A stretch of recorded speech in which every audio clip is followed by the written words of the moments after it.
கிறிஸ்தேசுவுக்குள் மிகவும் பிரியமாக அழைக்கப்பட்டு தெரிந்து கொள்ளப்பட்டிருக்கிற சகோதர சகோதரிகளே, உங்கள் யாவருக்கும் நம்முடைய பிதாவாகிய தேவனுடைய நாமத்தினாலும் கர்த்தராயிருக்கிற இயேசு கிறிஸ்துவனுடைய நாமத்தினாலும் கிருபையும் சமாதானமும் உண்டாவதாக என்கின்ற அன்பின் வாழ்த்துக்களோடு அடியனுடைய தனிப்பட்ட அன்பு மற்றும் வாழ்த்துக்களை உங்கள் மத்தியில் தெரிவித்துக் கொள்கிறோம். சகோதர சகோதரிகளே, இன்றைய நாளிலும் தேவன் நமக்கு விசேஷித்தமான ஒரு நாளாக ஆயத்தம் பண்ணி அவருடைய மேலான வார்த்தைகளை நாம் தியானிப்பதற்கு அவர் நமக்கு பாராட்டி இருக்கிறதான மேலான கிருபைகளுக்காக நம்முடைய பிதாவாகிய தேவனுக்கு கர்த்தர் இயேசு கிறிஸ்துவின் மூலம் நாம் நன்றிகளை எடுத்துக் கொள்ளலாம். இன்றைய நாளிலும் நாம் பார்க்க போகிறதான பாடத்தினுடைய தலைப்பு என்னதுங்க? நற்செய்தியை அறிவிக்கும் நாள். நற்செய்தியை அறிவிக்கும் நாள் என்ன மாதிரியான ஒரு பாடமாக இருக்கலாம் இல்லைங்களா? ஒரு எதிர்பார்ப்பு இருந்துருச்சுன்னா பாடம் கேட்கும்போது எப்படி இருக்குங்க? கொஞ்சம் இன்ட்ரெஸ்டாக இருக்கும். ஒரு எதிர்பார்ப்பை நம்ம ஏற்படுத்திட்டோம்னா கொஞ்சம் இன்ட்ரெஸ்டாக என்ன செஞ்சிடலாம், பாடம் கேட்கலாம். அப்போ நம்ம அநேக பாடங்கள் அங்கே கேட்டிருக்கிறோம். இப்போ நற்செய்தியை அறிவிக்கும் நாள்னா இது என்ன மாதிரியான ஒரு பாடமாக இருக்கலாம் அப்படின்னு சொல்லி பார்த்தோம்னா, ஒரு வேளை இன்றைக்கு பெயர் சபைகளில் கர்த்தர் இயேசு கிறிஸ்துவினுடைய உயிர்த்தெழுதலை அங்கே அவங்க என்ன செஞ்சுட்டு இருக்கிறாங்கன்னா நினைவு கூறக்கூடியவர்களாக அங்கே காணப்படுறாங்க. ஆனால் வேதத்தின்படியும் சரியான கால கணக்கின்படியும் நம்ம என்ன செஞ்சிருக்கிறோம்? பஸ்காவை அனுசரித்ததோடு மாத்திரமல்லாமல் கர்த்தர் இயேசு கிறிஸ்துவினுடைய அந்த உயிர்த்தெழுதலை குறித்ததான வேத வாக்கியங்களையும் வசனங்களையும் தியானித்தவர்களாக அவைகளை கடந்து வந்தவர்களாக நம்ம காணப்படுறோம். இப்போ இன்றைய நாள நம்ம பார்க்க போகிறதான பாடம் அது எப்படி இருக்காதுன்னா, அது உயிர்த்தெழுதல் அந்த சம்பந்தப்பட்டதான பாடமாக அங்கே இருக்காது. மாறாக இன்றைய நாள் நாம் பார்க்க போகிறதான ஒரு பாடம் அது ஒரு நிழல் மற்றும் நிஜம் சம்பந்தப்பட்டதான ஒரு பாடம், டைப் அண்ட் ஆன்டி டைப். அப்போ டைப் அண்ட் ஆன்டி டைப்னு எடுத்துட்டோம்னா, நிழல் நிஜம்னா நம்ம எப்படி எடுப்போம்?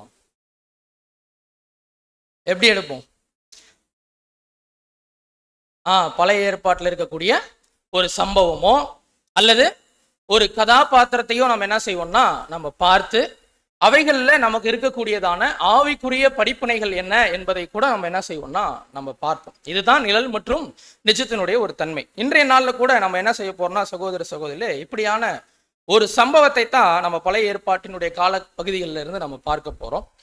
இந்த சம்பவம் அது எப்போ நடைபெறுது அப்படின்னு சொல்லி பார்த்தீங்கன்னா, முதல்ல இஸ்ரேல் ஜனங்கள் அவங்க எகிப்துல அடிமைகளாக அங்கே காணப்பட்டிருந்தாங்க. நம்ம எல்லாருக்கும் தெரியும் இல்லைங்களா?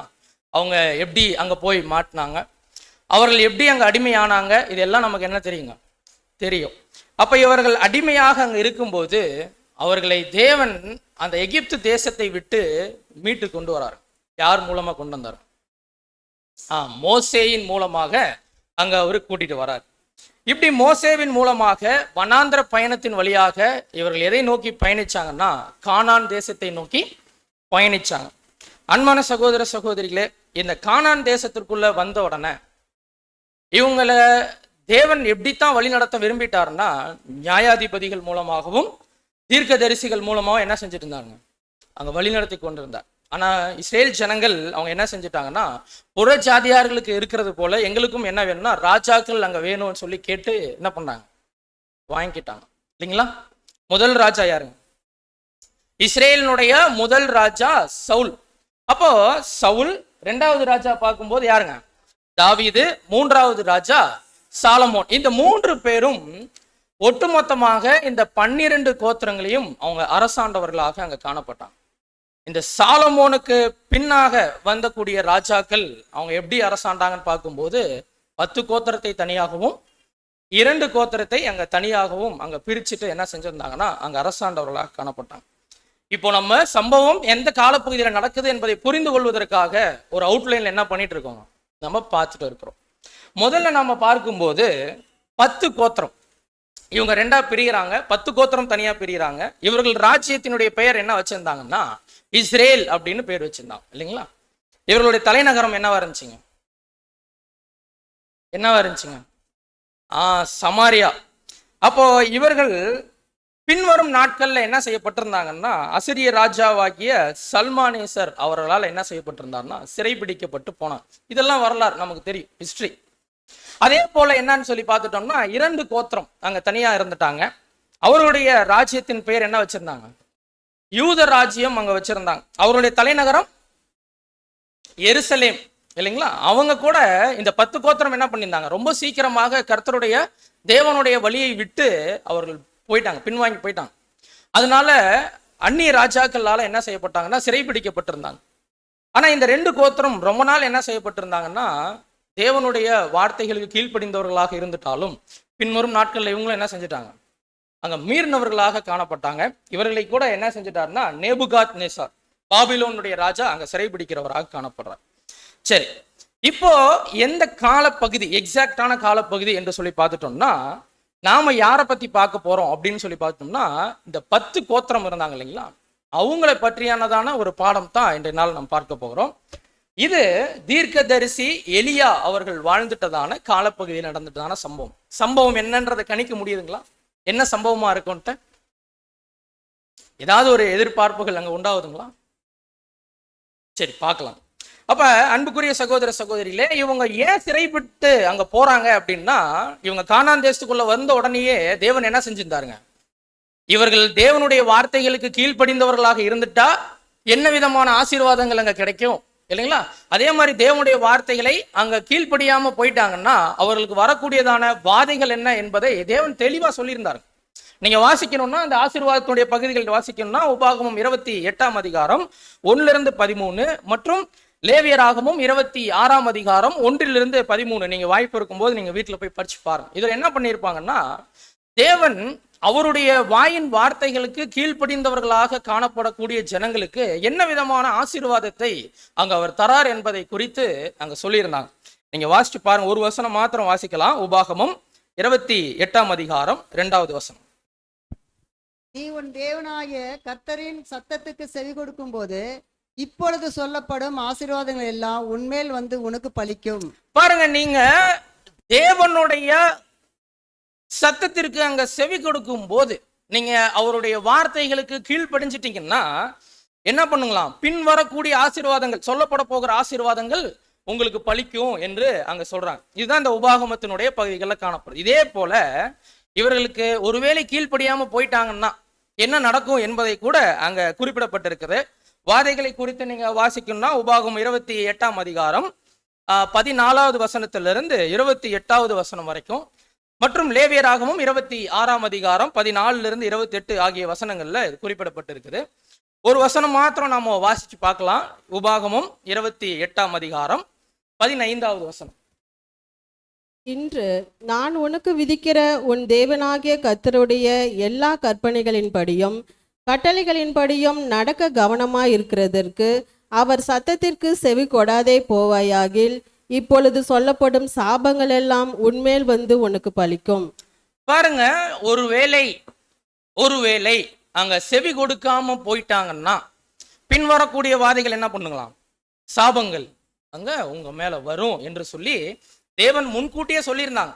இவங்களுக்கு தெரிஞ்சிருந்தும் என்ன செஞ்சிருந்தாங்கன்னா அநேக முறை அவங்க வனாந்திர பயணத்துல வரும்போது அவர்களுடைய முன்னோர்கள் எல்லாம் சொல்லியிருப்பாங்க இல்லைங்களா, எப்படியாக தேவன் அவர்களை வழிநடத்திட்டு வந்தாங்க, எப்படி அவர்கள் மீறுதலுக்குள்ளாக போனாங்க, அப்ப எப்படியான வாதைகள் அங்க தேவன் மூலமாக அங்க கிடைச்சிச்சு அப்படின்றதெல்லாம் என்ன பண்ணியிருப்பாங்க, சொல்லி கொடுத்திருப்பாங்க. இருந்துட்டாலும் அன்பான சகோதர சகோதரிகளே, இந்த முரட்டாட்டம் பிடித்த ஜனங்களாக இருக்கக்கூடிய இஸ்ரேல் ஜனங்கள் அடிக்கடி என்னதான் பழக்கம் வச்சுட்டாங்கன்னா அவங்க பின்வாங்கி போகக்கூடியவர்களாக, தேவனுடைய வார்த்தைக்கு செவி கொடுக்காமல் போகக்கூடியவர்களாக அங்க காணப்பட்டிருந்தாங்க. இப்படியான ஒரு சம்பவம் தான் எங்க நடக்குதுன்னு பார்க்கும்போது இந்த 10 கோத்திரம் நம்ம பார்த்தோம் இல்லைங்களா, யாரை தலைநகரமா கொண்டிருக்கிறாங்க, சமாரியாவை தலைநகரமாக கொண்டிருக்கிற 10 கோத்திரம் இவங்க என்ன பண்றாங்கன்னா அங்க சிறை பிடிக்கப்படக்கூடிய ஒரு சம்பவம் நடக்குது. வாசிக்கலாம். 2 ராஜாக்கள் 6ஆம் அதிகாரம் 24வது வசனம். இதற்கு பின்பு சீரியாவின் ராஜாவாகிய பெனாதாத் தன் இராணுவத்தை எல்லாம் கூட்டிக் கொண்டு வந்து சமாரியாவை முற்றுகை போட்டான். பாருங்க, இப்போ என்ன ஆயிடுச்சுங்க, இப்போ என்ன பண்ணிருக்கிறாங்க, பாடம் புரியுதுங்களா? ஏன்னா எந்த ரியாக்ஷனும் கொடுக்கலாம் நமக்கு எப்படி இருக்குங்க, புரியுதா புரியலையான்னு ரொம்ப டவுட் ஆகிடும். ரொம்ப நேரம் நாமளே தனியாக பேசிட்டு இருந்தோம்னா அது ஒரு மாதிரி இருக்கும் இல்லைங்களா. அப்போ நீங்களும் பேசும்போது எப்படி இருக்குன்னா உற்சாகமாக அடுத்தடுத்து நம்ம பேசுவதற்கு அங்கே வாய்ப்பு இருக்கு. அப்போ என்ன ஆயிட்டாங்கன்னா இங்கே இந்த சமாரியாவை சுற்றி தலைநகரமாக கொண்டிருக்கிற இந்த 10 கோத்திரத்தை சுற்றி என்ன செஞ்சுட்டாங்கன்னா முற்றுகை போட்டுட்டாங்க. யாருங்க, பெனாதாத் அங்க முற்றுகை போட்டுட்டார். காரணம் என்ன? இவர்கள் தேவனுடைய வார்த்தைக்கு என்ன செய்யல? செவி கொடுக்காம போயிட்டாங்க. வசனம் வாசிக்கலாம் பாருங்க. உபாகமம் 28ஆம் அதிகாரம் 52வது வசனம். உன் தேசமெங்கும் நீ நம்பியிருக்கும் உயரமும் அரணிப்பும் மதில்கள் விழும் அளவும் அவன் உன் வாசல்களில் எங்கும் உன்னை முற்றுகை போடுவான். பாருங்க, இங்க ஏற்கனவே உபாகமம்ல சொல்லிட்டாருங்க. ஒருவேளை நீங்க செவி கொடுக்காம போயிட்டீங்கன்னா உங்களை என்ன செஞ்சிருவாங்க? ராஜாக்கள், பிற தேசத்துடைய ராஜாக்கள் என்ன செய்வாங்கன்னா வந்து முற்றுகை போடுவாங்க. உங்களை அவர்கள் கையில ஒப்பு கொடுப்பேன். இதெல்லாம் என்ன செஞ்சிருக்கிறாருன்னா அங்க சொல்லி இருக்கிறார். தெரிஞ்சிருந்தும் இவர்கள் செவி கொடுக்கல சகோதர சகோதரி. அதனால தான் என்ன ஆயிருக்குதுங்க, இப்ப முற்றுகை அங்க போட்டிருக்கிறாங்க. எந்த அளவுக்கு அங்க முற்றுகை போட்டுட்டாங்க அப்படின்னு சொல்லி பார்க்கும்போது அங்க உள்ள மிகப்பெரிய பஞ்சம் வர அளவுக்கு என்ன செஞ்சிருக்கிறாங்க, அங்க முற்றுகை போட்டாங்க. முற்றுகை போடுறதுன்னா தெரியும் இல்லைங்களா? ஒரு தேசம் இருக்குதுன்னா அதை சுத்தி என்ன பண்ணிருப்பாங்க, மதில் சுவர்கள் அங்க இருக்கும். அதை சுத்தி இவங்க என்ன செஞ்சிருவாங்க, பாளையம் இறங்கிடுவாங்க. எல்லா போர் வீரர்களையும் கூட்டிட்டு ரவுண்ட் பண்ணிடுவாங்க.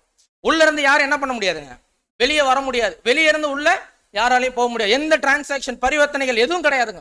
இம்போர்ட் எக்ஸ்போர்ட் எதுவுமே கிடையாதுங்க. என்ன செய்ய முடியாதுன்னா எந்த ஒரு பொருளும் உள்ளேயும் போகாது, வராது. எத்தனை நாளைக்கு உள்ள இருக்கிறத வச்சு சாப்பிட்டுட்டு இருக்க முடியும்? ஒண்ணுமே பண்ண முடியாது இல்லைங்களா? நாம் கூட கொஞ்ச நாட்களுக்கு முன்னாடி வீட்டுக்குள்ளாரே இருக்கக்கூடிய ஒரு சூழல் வந்துச்சு இல்லைங்களா? நமக்கு இன்னும் ஒரு மாசம் போச்சுன்னா என்ன பண்ணுவோனே தெரியலன்ற சூழல் நம்ம வீட்டிலேயே இருந்துச்சுங்க இல்லைங்களா? அப்ப இவங்க எத்தனை நாள் அப்படி இருந்தாங்கன்னு நமக்கு தெரியல. வெகு மாசங்களாக இருப்பாங்க. இவருடைய தன்மையே அப்படித்தான். அன்பான சகோதர சகோதரி, இப்படிதான் முற்றுகை போடுவாங்களாம். இப்போ உள்ள இருக்கக்கூடிய ராஜாக்கு ரெண்டே ஆப்ஷன் தான். என்ன ஆப்ஷன் கொடுப்பாங்க? ஒண்ணு, உள்ள இருக்கக்கூடிய போர் வீரர்களை திரட்டிட்டு வந்து போர் பண்ணணும், சண்டை போடணும், சண்டை போட்டு ஜெயிக்கணும்.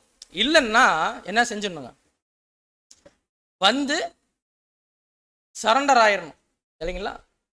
அவங்க வந்துட்டு அந்த கிரீடத்தை கழட்டிட்டு அவங்க முன்னாடி என்ன பண்ணிடுவாங்க, அங்கே சரண்டர் ஆயிடுவாங்க. ரெண்டே ஆப்ஷன் தான் இப்போ உள்ள இருக்கக்கூடியவங்களுக்கு அங்கே கொடுப்பாங்க. இப்படி சுற்றி அங்கே வளைச்சிட்டாங்கன்னா இதுதான் நடக்கும். இப்போ நீங்க பார்க்கலாம், இந்த சமாரியா அங்கே எங்கே இருக்குது அப்படின்னு சொல்லி நீங்கள் பார்த்தீங்க அப்படின்னா உங்களுக்கு மேப்பில் போட்டுருப்பாங்க, மார்க் பண்ணது போடுங்க. சமாரியா இங்கே இருக்கு பாருங்க. நீங்கள் உலக வரைபடங்களில் பார்த்துட்டீங்கன்னா நீங்கள் நெக்ஸ்ட் மேப் போடுங்க. இதில் பாருங்க, கிங்டம் ஆஃப் இஸ்ரேல் அதில் வந்து என்ன இருக்குன்னா அங்கே சமாரியா இருக்குது. இப்போ இவங்க வந்து முற்றுகை போட்டிருக்கிறாங்க இல்லைங்களா? அவங்க எங்கேருந்து வந்திருக்கிறாங்க?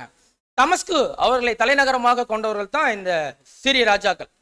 இவங்க அங்கிருந்து தான் வந்து என்ன பண்ணியிருக்கிறாங்கன்னா அங்கே முற்றுகை போட்டிருக்கிறாங்க. கீழே இருக்கிறது அந்த யூதராஜ். சகோதர சகோதரிகளை இப்போ என்ன பண்ணிட்டாங்கன்னா சுற்றி அங்கே வளைச்சிட்டாங்க. எத்தனை மாசங்கள் நமக்கு தெரியல.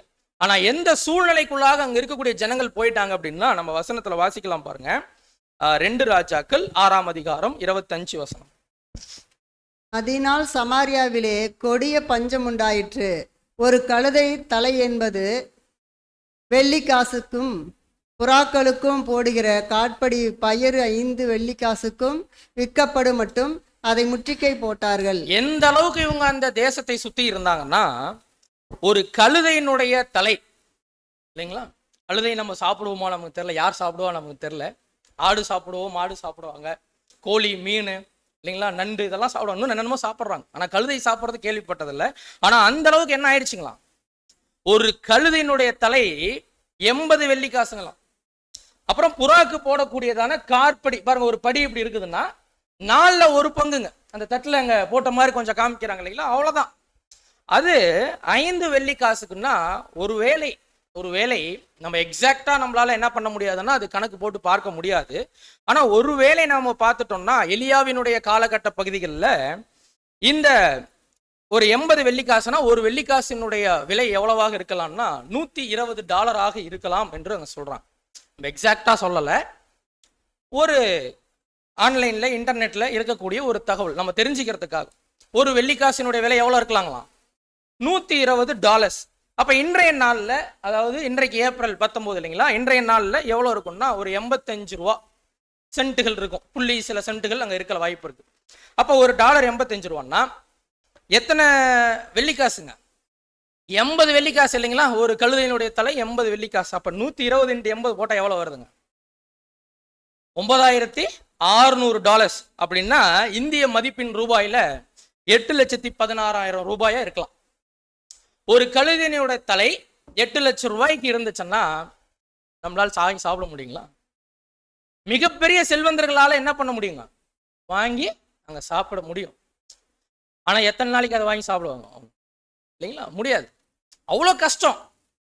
அவ்வளோ ஒரு கொடிய பஞ்சம் என்ன பண்ணிருச்சுன்னா அங்க வந்துருச்சுங்களாம். அந்த கார்படி இருக்கு இல்லைங்களா, கொஞ்சோண்டு அந்த புறாக்களுக்கு போடக்கூடியது, அது பார்க்கும்போது $5 அப்படின்னா இந்திய மதிப்புக்கு எவ்வளோ வருதுங்க?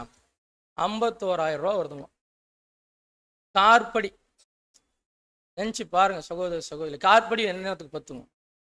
குழந்தைங்க கூட பத்தாது இல்லைங்களா? அப்போ 51,000 ரூபாய்க்கு விற்குதுன்னா அவ்வளோ ஒரு கொடுமையான ஒரு பஞ்சம் அந்த சமாரியா நாட்டை சுத்தி இல்லைங்களா, அந்த 10 கோத்திரமும் அதை என்ன செஞ்சுட்டு இருக்கிறாங்க, இப்போ அனுபவிச்சுட்டு இருக்கிறாங்க. அவ்வளோ பஞ்சம் ஆகிற வரைக்கும் இவங்க என்ன பண்ணிட்டு இருக்கிறாங்களாம், சுத்தி பிடிச்சிட்டு இருக்கிறாங்க.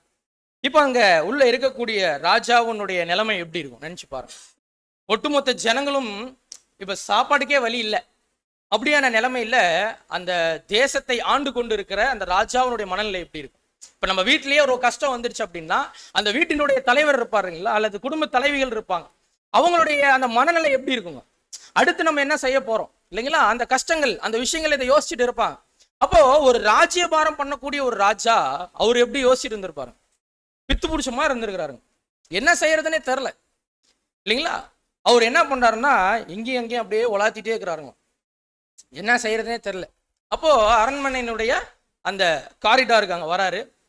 வரும்போது ஒரு ஸ்திரீ அங்க வராங்க, வந்து ஒரு வழக்கு சொல்றாங்க, என்னை நீங்க ரட்சிக்கணும், என்னை காப்பாத்துங்க அப்படின்னு கேட்கிறாரு அந்த ஸ்திரீ ராஜாவை பார்த்து. ராஜா சொல்றாரு, தேவனே உங்களை ரட்சிக்கலன்னா நான் ரட்சிக்கிறதுக்கு என்ன பண்ண முடியாது, என்னால ஒன்றும் பண்ண முடியாது. ஏன்னா அப்படி ஒரு நிலைமை இங்க இருக்குது, அவ்வளோ மோசமான நிலைமையில இருக்குது, நான் எப்படி காப்பாற்றுவேன், என்கிட்ட வந்து நீ காப்பாத்துங்க அப்படிங்கிறீங்களே அப்படின்ற ஒரு சூழ்நிலை அங்க ராஜா அங்க பேசுறாரு. வாசிங்க 2 ராஜாக்கள் 6ஆம் அதிகாரம் 27வது வசனம். அதற்கு அவன், கர்த்தர் உன்னை ரட்சிக்காதிருந்தால் நான் எதிலிருந்து எடுத்து உன்னை ரட்சிக்கலாம்? களஞ்சியத்தில் இருந்தா, ஆலையில் இருந்தா என்று சொல்லி. பாருங்க, நான் எதுல இருந்து எடுத்து என்ன கொடுக்கட்டும், நீ என்ன கேட்க போறேன்னு எனக்கு தெரியலையே. அவங்க கேட்கவே இல்லை இன்னும். நீ காப்பாத்துங்கன்னு சொன்ன வார்த்தைக்கு அவர் என்ன பண்ண ஆரம்பிச்சிட்டாருங்களாம், அவர் பாட்டுக்கு புலம்ப ஆரம்பிச்சிட்டார். அப்ப பாருங்க அவருடைய மனநிலை எப்படி இருந்திருக்கு, அந்த மக்களுடைய மனநிலை எப்படி இருந்திருக்கும் பாருங்க. அப்புறம் கேட்குறாரு, சரி சொல்லுங்க, வந்துட்டு இருக்கிறீங்க, வழக்கு கொண்டு வந்திருக்கீங்க, சொல்லுங்க என்ன நான் செய்யணும் அப்படின்னு கேட்கும்போது அவங்க சொல்றாங்க 2 ராஜாக்கள் 6ஆம் அதிகாரம் 28 வசனம். ராஜா பின்னையும் அவளை பார்த்து, உனக்கு என்ன வேண்டும் என்று கேட்டான். அதற்கு அவள், இந்த ஸ்திரீ என்னை நோக்கி, உன் மகனை தா, அவனை இன்று தின்போம், நாளைக்கு என் மகனை தின்போம் என்றாள். பாருங்க, ரொம்ப கொடுமையான ஒரு சம்பவம் அங்க நடந்திருக்குது இல்லைங்களா. அந்த ஸ்திரீ என்ன சொல்றாங்கன்னா, இன்னைக்கு உயிர் வாழ்றதுக்கு என்ன செய்யலாம், 2 ஜென்டில் உமன்ஸ் அக்ரிமெண்ட் அங்க நடக்குது இல்லைங்களா. 2 பேர் அவங்க அக்ரிமெண்ட் போட்டிருக்கிறாங்க, ஒரு ஒப்பந்தம். நம்ம வாழ்றதுக்கு வழியே இல்லை, சாப்பிட்றதுக்கு சாப்பாடு இல்லை, நம்ம ஜீவனை காப்பாத்திக்கணும்னா ஒரு வழி இருக்குது. என் கையில என்ன இருக்குங்க, ஒரு பையன் இருக்கிறா, உங்ககிட்ட ஒரு பையன் இருக்கிறான். என்ன பண்ணுங்க, இன்னைக்கு நான் என் பையனை தரேன், நம்ம அவனை கொன்று சமைச்சு சாப்பிட்ருவோம். நாளைக்கு என்ன செய்யுங்க, உங்க பையனை கொடுங்க, அவனை நம்ம சமைச்சு சாப்பிட்டு நம்ம உயிரோட வாழலாம் என்று அங்கே சொல்லக்கூடிய அளவுக்கு ஒரு ஒப்பந்தம் போட்டுக்கிறாங்க. இந்த சூழல் நம்ம இதை கேட்கும்போது எப்படி இருக்குது அப்படின்னா ரொம்ப சர்வ சாதாரணமாக நமக்கு இருக்குங்க. ஆனால் ஒரு பெற்ற தாய் இல்லைங்களா, அவங்க பிள்ளை மேலே எவ்வளோ ஒரு பாசம் இருக்கும் இல்லைங்களா. நம்ம உலகத்தில் கூட நம்ம பார்க்குறோம், தாயினுடைய அன்புக்கு ஈடாக எதுவுமே சொல்றதில்லை. வேதாத்மத்தை கூட நம்ம பார்க்கும்போது பைபிளில் தாய் உன்னை மறந்தாலும் அப்படின்னு தான் இருக்குது இல்லைங்களா. அப்போ அவ்வளோ ஒரு விசேஷித்த அன்பு யார் வச்சுருப்பாங்கன்னா பிள்ளைகள் மேலே அங்கே தாய்மார்கள் அங்கே வச்சுருப்பாங்க. அவங்களே என்ன பண்ணுறாங்கன்னா, இப்போ அவங்க ஜீவனை காப்பாற்றி கொள்வதற்காக பிள்ளைகளை கொன்று சாப்பிட்லான்னு சொல்லி ஒரு பிள்ளை என்னவே பண்ணிட்டாங்க. ஒரு பிள்ளை என்ன பண்ணிட்டாங்க தெரியுங்களா, கொன்று சாப்பிட்டாங்க. அடுத்த வசனம் வாசிங்க 29. அப்படியே என் மகனை ஆக்கி தின்றோம். பாருங்க, அப்படியே அந்த ஒப்பந்தத்தின்படி என் மகன் என்ன பண்ணிட்டாங்க, ஆக்கி சாப்பிட்டாங்களாம், சமைச்சு சாப்பிட்டுருக்குறாங்க. என்ன ஒரு கொடுமை அங்கே நடந்திருக்குது பாருங்க. எவ்வளோ ஒரு பஞ்சம் இருந்திருந்தா அந்த சூழல் வந்திருக்கும் சரிங்களா. இப்போ பாருங்க மறுபடியும் என்ன ஆகுது, வாசிங்க. மறுநாளில் நான் இவளை நோக்கி, நாம் உண்ண மகனை தின்ன அவனை தா என்றேன். அவள் தன் மகனை ஒழித்து விட்டாள் என்றாள். பாருங்க, நான் நேற்று என்ன பண்ணிட்டேன், பையனை கொடுத்துட்டேன், 2 பேரும் சமைச்சு சாப்பிட்டோம், இப்போ என்ன பண்ணுங்க, உங்க பையனை கொடுங்க சமைச்சு சாப்பிட்லான்னு அங்கே கேட்குறாங்க. யாராவது எந்த பெற்றோர்களாக செய்வாங்களா? பாருங்க சகோதர சகோதரி, எதுக்காக நம்ம இதை எக்ஸ்பிளைன் பண்றோம்னா, அவ்வளோ ஒரு மோசமான சூழல் என்ன பண்ணிட்டு இருக்குதுன்னா அங்க நிலவிட்டு இருக்குது. இப்படியான ஒரு சூழல்ல இப்போ ராஜா இதை கேட்டோன்னு என்ன பண்றாரு தெரியுங்களா? வைத்தியம் பிடிச்ச மாதிரி ரியாக்ட் பண்ண ஆரம்பிச்சிட்டாரு. ட்ரெஸ் எல்லாம் கிழிச்சிக்கிறாருங்க. எல்லாரும் யாராலையும் என்ன செய்ய முடியாதுங்க, இதை தாங்கிக் கொள்ளவே முடியாது. இப்போ பாருங்க, நீங்க அதை வாசிங்க 30வது வசனம். அந்த ஸ்திரீயின் வார்த்தைகளை ராஜா கேட்டவுடனே அலங்கத்தின் மேல் நடந்து போகிற அவன் தன் வஸ்திரங்களை கிழித்து கொண்டான். அவன் உள்ளே தன் சரீரத்தின் மேல் இரட்டி உழுத்தி கொண்டிருக்கிறதை ஜனங்கள் கண்டார்கள். பாருங்க, இப்போ இவர் சட்டையெல்லாம் கிழிச்சிக்கிறாரு. அந்த அளவுக்கு ஒரு மனசளவுல அவர் என்ன பண்ணிட்டாருன்னா ரொம்ப பாதிப்பாக அங்க மாறிடுச்சு. அவர் அது ஒரு உச்சபட்சமான கோபமா அங்க மாறி அவர் என்ன பண்றாரு தெரியுங்களா? இப்போ இது எதனால நடக்குதுங்க? இந்த சூழல்லாம், இந்த சூழல், இந்த முற்றுகையெல்லாம் போட்டிருக்கிறாங்க. இந்த சூழல் இவ்வளவு பஞ்சம் இதெல்லாம் ஏன் வந்திருக்குதுன்னா, இவர்கள் தேவனுடைய வார்த்தை என்ன பண்ணியிருக்கிறாங்க, மீறி இருக்கிறாங்க. அதனால என்ன பண்ணிருக்கு, இந்த சூழல் வந்திருக்குது. அப்ப இவர் ராஜா என்ன பண்ணிருக்கணும், தேவனிடத்துல போயிட்டு, தேவனே இப்படியான ஒரு சூழல் வந்துருச்சு, நீங்க என்ன செய்யுங்க, இதை மாற்றி போடுங்கன்னு அவர் ஜெபம் பண்ணல. மாறா என்ன செய்யறாரு தெரியுங்களா? 2 ராஜாக்கள் 6:31 வாசிங்க. அவன் சாப்பாத்தின் குமாரனாகிய எலிசாவின் தலை இன்றைக்கு அவன் மேல் இருந்தால் தேவன் அதற்கு சரியாகவும் அதற்கு அதிகமாகவும் எனக்கு செய்ய கடவர் என்று சொன்னான். பாருங்க, இப்ப யார் மேல கோவம் வந்துருச்சுங்க? எலிசா மேல கோவம் வந்துச்சு. ஏன்னா இவர் தான் தீர்க்க தரிசனம் சொல்லியிருக்கிறார். இவர் தான் தீர்க்க தரிசியா இருக்கிறார். கோவம் யார் மேல? தேவன் மேல. அதை யார்கிட்ட காமிக்கிறாருங்க? தீர்க்க தரிசிட்ட காமிக்கிறார். இந்த பண்பு ஆரம்பத்துல இருந்தே இருக்குதுங்க, மனுஷங்கள்ட்ட இருக்குது. இப்போ நமக்கே பார்த்தீங்கன்னா நம்ம உலகத்திலே நம்ம பார்க்குறோம், இந்த கவர்மெண்ட் மேலே அங்கே இருக்கக்கூடியவர்கள் மேலே கோவம் வந்துருச்சுன்னா என்ன செய்கிறாங்க? உடனே பஸ்ஸை உடச்சி அதை நொறுக்கி எரிச்சு போடுறாங்க. சில நேரங்களில் கணவன் மனைவி இடையில ஒரு பிரச்சனை இருக்கும், சம்பந்தமே இல்லாமல் யாரை பிடிச்சி திட்டிட்டு இருப்போம்? பிள்ளைங்களை பிடிச்சி திட்டிட்டு இருப்போம். கணவன் மேலே கோவம் இருக்கும், சகோதரிகள் என்ன செய்வாங்க? பாத்திரத்தை போட்டு உடச்சிருப்பாங்க. அது என்ன பண்ண முடியல, கோவத்தை நேரடியாக காமிக்க முடியல இல்லைங்களா? அதனால என்ன செய்யறாங்கன்னா இப்படி எல்லாம் காமிக்கிறதுங்க கோவத்தை. அதைத்தான் ராஜா இப்ப என்ன பண்ணிட்டு இருக்கிறாருன்னா, அங்க தேவன் மேல அவ்வளோ கோபமாயிட்டார் அவர். ஆனா அந்த கோபத்தை எப்படி காட்டுறதுன்னு தெரியல, தேவ மனுஷன் மேல என்ன செய்யறாருங்க, அவர் காமிக்கிறார். அவருடைய தலை இன்னைக்கு அவர் மேல இருந்துருச்சுன்னா அதுக்கு மேல தேவன் எனக்கு செய்யட்டும், பார்த்துக்கலாம் அப்படின்ற அளவுக்கு இறங்கிட்டு கூட்டிட்டு வாங்க, அவர் வெட்டிடுறேன் அப்படின்ற அளவுக்கு அவர் போயிட்டாரு. பாருங்க, அவ்வளோ கோபம் அங்க வந்துருச்சு. இப்ப எலிசாவை கூட்டிட்டு வராங்க. எலிசா மறுபடியும் தேவனுடைய வார்த்தைகளை அங்க ராஜாவுக்கு அங்க வெளிப்படுத்துகிறார். நம்ம வாசிக்கலாம் 2 ராஜாக்கள் 7ஆம் அதிகாரம் 1வது வசனம். அப்பொழுது எலிசா, கர்த்தருடைய வார்த்தையை கேளுங்கள். நாளை இந்நேரத்தில் சமாரியாவின் வாசலிலே ஒரு மரக்கால் கோதுமை மா 1 சேக்கலுக்கும் 2 மரக்கால் வார்கோதுமை 1 சேக்கலுக்கும் விற்கப்படும் என்று கர்த்தர் சொல்லுகிறார் என்றான். பாருங்க, இப்போ எலிசா வந்து சொல்றாரு, ஒரு மரக்கால் கோதுமை மாவு 1 சேக்கலுக்கும் 2 மரக்கால் வார்கோதுமை 1 சேக்கலுக்கும் விற்கப்படும் அப்படின்னு சொல்றாரு. அப்போ ஆல்ரெடி நமக்கு தெரியும், ஒரு கார்படி இருக்கக்கூடிய ஒரு புறாக்கு போடக்கூடிய தீனியை எவ்வளவு விலைக்கு போயிட்டு இருக்குதுங்களா? ஒரு சும்மா ஒரு உதாரணத்துக்கு பார்த்தோம், எவ்வளோங்க? 51,000 ரூபாய்க்கு மேல, 50,000 ரூபாய்க்கு மேல போகுதுங்களா? இவர் சொல்றாரு, ஒரு மரக்கால் கோதுமைன்னா நம்ம வீட்டில் இருக்கக்கூடிய 4 படிக்கு அளவுங்க. ஒரு படி இருக்கு இல்லைங்களா, 4 படிக்கு அளவுங்க. அது நீங்க அந்த இமேஜ் உங்களுக்கு போடுவாங்க, நீங்க பாருங்க. அப்படி நம்ம பார்க்கும்போது அந்த 4 படிக்கு அளவு இருக்குதுங்க. அது எவ்வளோக்கு விற்கும் அப்படின்னு சொல்றாருன்னா, நீங்க சேக்கல் அப்படின்னு பார்த்துட்டீங்க அப்படின்னா அது டாலர்ஸ்ல பார்த்தீங்கன்னா 27 சென்ட், 0.27 சென்ட், அதாவது 23 ரூபாய். இது இல்லை அந்த சேக்கல் பத்தி அந்த இருக்கும் 23 ரூபாய். 51,000 ரூபாய்க்கு கால் படி போயிட்டு இருக்குதுங்களா? இவர் வந்து என்ன சொல்றாருங்க, 4 படி 20 ரூபாய்க்கு கிடைக்குங்கிறார். நம்ப முடியுதுங்களா? எப்படி இருக்கும்? இதை கேட்கும்போது நம்ப முடிகிற ஒரு சூழல் இருக்குங்களா? நிச்சயமாக அங்கே நம்மகிட்ட அப்படி வந்து சொன்னாங்கன்னா நம்ம நம்புவோங்களா? நாளைக்கு காலையிலங்கிறாருங்க, ரொம்ப நாள்லாம் இல்லை, நாளைக்கு காலையில உடனே நடக்குங்கிறார். அப்ப பாருங்க சகோதர சகோதரிலே, இதை அவர் சொன்னதுக்கு அப்புறம் அங்க ராஜாவுக்கு கைலாகு கொடுக்கிறவர் இருக்கார் இல்லைங்களா, அவர் என்ன சொல்றாருன்னு வாசிக்கலாம். 2 ராஜாக்கள் 7ஆம் அதிகாரம் 2வது வசனம்.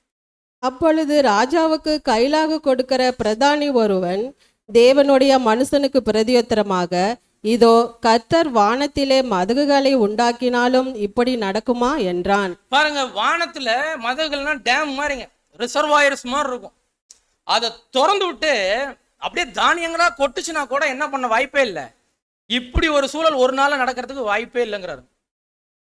அப்போ எந்த அளவுக்கு வந்து பாத்தீங்கன்னா அவங்க பஞ்சத்தினுடைய நிலைமையில இருக்கிறதுனால அங்க அந்த வார்த்தைகளை அவரால் என்ன செய்ய முடியலைங்க, நம்பவே முடியலைங்க. இப்படி ஒரு விஷயம் நடக்குமா, அதுவும் நாளைக்கு காலையில் நாளைக்கு பார்ப்பீங்கன்றார். அப்போ வாய்ப்பே இல்லை அப்படின்ற மாதிரி அவர் சொல்றாரு. நீங்க வாசிங்க 3வது வசனம். இல்ல 2வது வசனமே தொடர்ந்து வாசி. அதற்கு அவன், உன்னுடைய கண்களினாலே அதை காண்பாய், ஆனாலும் அதிலே சாப்பிட மாட்டாய் என்றான். பாருங்க, கேட்டதுக்கு ஒரு பனிஷ்மெண்ட் ஆயிடுச்சுங்க. என்ன பாப்பானா என்ன பண்ண மாட்டேன், சாப்பிட மாட்டேன்னு சொல்லிடுறேன். பாருங்க, அந்த விசுவாசம் அவங்களுக்கு அங்கே என்ன இல்லைன்னா அங்கே குறைவுபடும் போது உடனே அங்கே தேவனுடைய மனுஷன் வாயிலேருந்து எப்படி தான் வார்த்தை வருதுன்னா பாப்பா அவ்வளோதான். அப்புறம் மோசேவனுடைய வாழ்க்கையில கூட அதுதான் நடந்துச்சு இல்லைங்களா. அவர் கடைசியில் தூரத்துலேருந்து என்ன தான் செஞ்சுட்டாருங்க, கானானை பார்த்துட்டாருங்க. அவ்வளோ ஸ்ட்ரிக்ட் அங்கே தேவன். இப்போ அப்படி இல்லை இல்லைங்களா.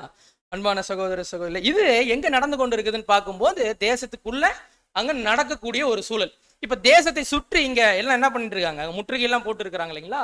அங்கே நடக்கக்கூடிய சூழல், தேசத்தை சுற்றி இருக்கக்கூடிய இடங்களில் நடக்கக்கூடிய சூழல் நம்ம பார்த்துட்டோம்னா, இங்கே ஒரு 4 குஷ்டரோகிகள் இங்கே எங்கே இருக்கிறாங்கன்னு பார்க்கும்போது இவங்க ஊருக்கு வெளியே கொண்டு போய் வச்சிருப்பாங்க. நியாயப்பிரமாணத்தின்படி என்ன செய்யணுங்க, குஷ்டரோகிகளை அவங்க உள்ள வச்சுக்கூடாது, பிரகாரத்துக்கு வெளியே கொண்டு போய் என்ன பண்ணி ஊருக்கு வெளியே தான் அவங்க என்ன பண்ணுவாங்க, கொண்டு போய் வச்சிருப்பாங்க. இப்போ ஊருக்குள்ள இருக்கிறவங்களுக்கே சாப்பாட்டுக்கு வழி இல்லை, குஷ்டரோகிகளுடைய நிலைமை எப்படி இருக்கும் இல்லைங்களா. ஆல்ரெடி அவங்க எப்படி இருப்பாங்கன்னா அவங்க உடம்புல இருக்கக்கூடிய வியாதினால கஷ்டத்தினால ரொம்ப கஷ்டப்பட்டுட்டு இருப்பாங்க. இப்போ அவங்களுக்கு என்னவும் இல்லை, சாப்பாடும் கிடையாதுங்க. இப்போ ஏன்னா கொண்டு போய் கொடுக்கறதுக்கும் ஆள் இல்லை. அப்படியான சூழல்ல அவங்க ஒரு முடிவுக்கு வராங்க. நீங்க வாசிக்கலாம் 7ஆம் அதிகாரம் 3வது வசனம், 2 ராஜாக்கள். குஷ்டரோகிகளான 4 பேர் ஒலிவு முகவாசலில் இருந்தார்கள். அவர்கள் ஒருவரை ஒருவர் நோக்கி, நாம் இங்கே இருந்து சாக வேண்டியது என்ன? ஆமா, ஊருக்குள்ளேயே இவ்வளவு பஞ்சம், நாம மாத்திரம் இங்க இருந்து எதுக்கு சாகணும், என்ன செய்யலாம், எதையாவது போகலாம், ஏதாவது பண்ணலாம், வாழணும் இல்லைங்களா. நாம் மட்டும் ஏன் இங்கேயே இருந்து இப்படியே நம்ம இருக்கணும் அப்படின்னு அங்க கேட்கிறாரு. அடுத்த வசனம் வாசிங்க சிஸ்டர். பட்டணத்திற்குள் போவோம் என்றாலும் பட்டணத்தில் பஞ்சம் உண்டாயிருக்கிறதினால் அங்கே சாவோம். முதல்லங்க இவங்களை பட்டணத்துக்குள்ளே ஒன்றும் பண்ண மாட்டாங்க, விடமாட்டாங்க. போனாலும் என்ன பண்ணிடுவோம், பஞ்சம். அதனால என்ன பண்ணிடுவோம்னா இங்க இருந்தாலும் என்னதான் பண்ணிடுவோம், செத்து போயிடுவோம், சாப்பாடு இல்லை. ஒருவேளை உள்ள போகலாம் அப்படின்னு முயற்சி பண்ணாலும் வாசல்லே யார் இருப்பா, போர் வீரர்கள் இருப்பாங்க இல்லைங்களா. அவங்க என்ன செஞ்சிருவாங்க, குஷ்டரோகிகளை உள்ள விடமாட்டாங்க. ஆல்ரெடி பஞ்சத்தில் இருக்கிறாங்க, இது வேற வந்து என்ன ஆயிடுங்க, அப்புறம் தீட்டு ஆயிடுது இல்லைங்களா. அப்போ அது வேற விஷயங்கள், தேவனுடைய மேலே இன்னும் கோபம் அதிகமாயிடும். அப்போ உள்ளேயும் விடமாட்டாங்க. ஒருவேளை உள்ள விட்டாலும் பஞ்சம், சாக தான் போகிறோம். அதனால என்ன செய்யலான்னு ஒரு முடிவுக்கு வராங்கன்னா, தொடர்ந்து வாசிங்க. நாம் இங்கே இருந்தாலும் சாவோம், ஆகையால் இப்பொழுது சீரியருடைய இராணுவத்திற்கு போவோம் வாருங்கள். அவர்கள் நம்மை உயிரோடே வைத்தால் பிழைக்கிறோம், நம்மை கொன்றால் சாகிறோம் என்று சொல்லி. பாருங்க, இப்போ என்ன பண்ணிட்டாங்கன்னா உள்ள போக வழி இல்லை. ஸோ என்ன பண்ணலாம், இங்கே சுற்றி இருக்கக்கூடிய அந்த சீரிய ராஜாட்ட என்ன பண்ணிடலாம், போயிடலாம். ஒரு வேளை போகும்போது உயிரோட வச்சுட்டு இருந்தாங்கன்னா, ஏதோ சோறு கீறு போட்டு ஒரு ஓரமாக வச்சுக்கிட்டாங்கன்னா இருப்போம். இல்லைன்னா என்ன செஞ்சிடலாங்க, அவங்க கையாலேயே சாவோன்னு முடிவு பண்ணிட்டாங்க. அங்கேயே இருந்தாலும் என்ன பண்ணிடுவாங்க, இவங்க செத்துருவாங்க. பட்டணத்துக்குள்ளே போனாலும் என்ன பண்ணிடுவாங்க, செத்துருவாங்க. இப்போ இங்கே போனாலும் அவங்களுக்கு என்ன நிச்சயம் இல்லைன்னா, அவங்க சாப்பாடு போடுவாங்களா வச்சுக்குவாங்களான்னு அங்கே நிச்சயம் இல்லை. இருந்துட்டாலும் என்ன செய்கிறாங்கன்னா இவங்க கிளம்பி போகிறாங்க. அன்பான சகோதர சகோதரியில் வாசிக்கலாம் 2 ராஜாக்கள் 7:5.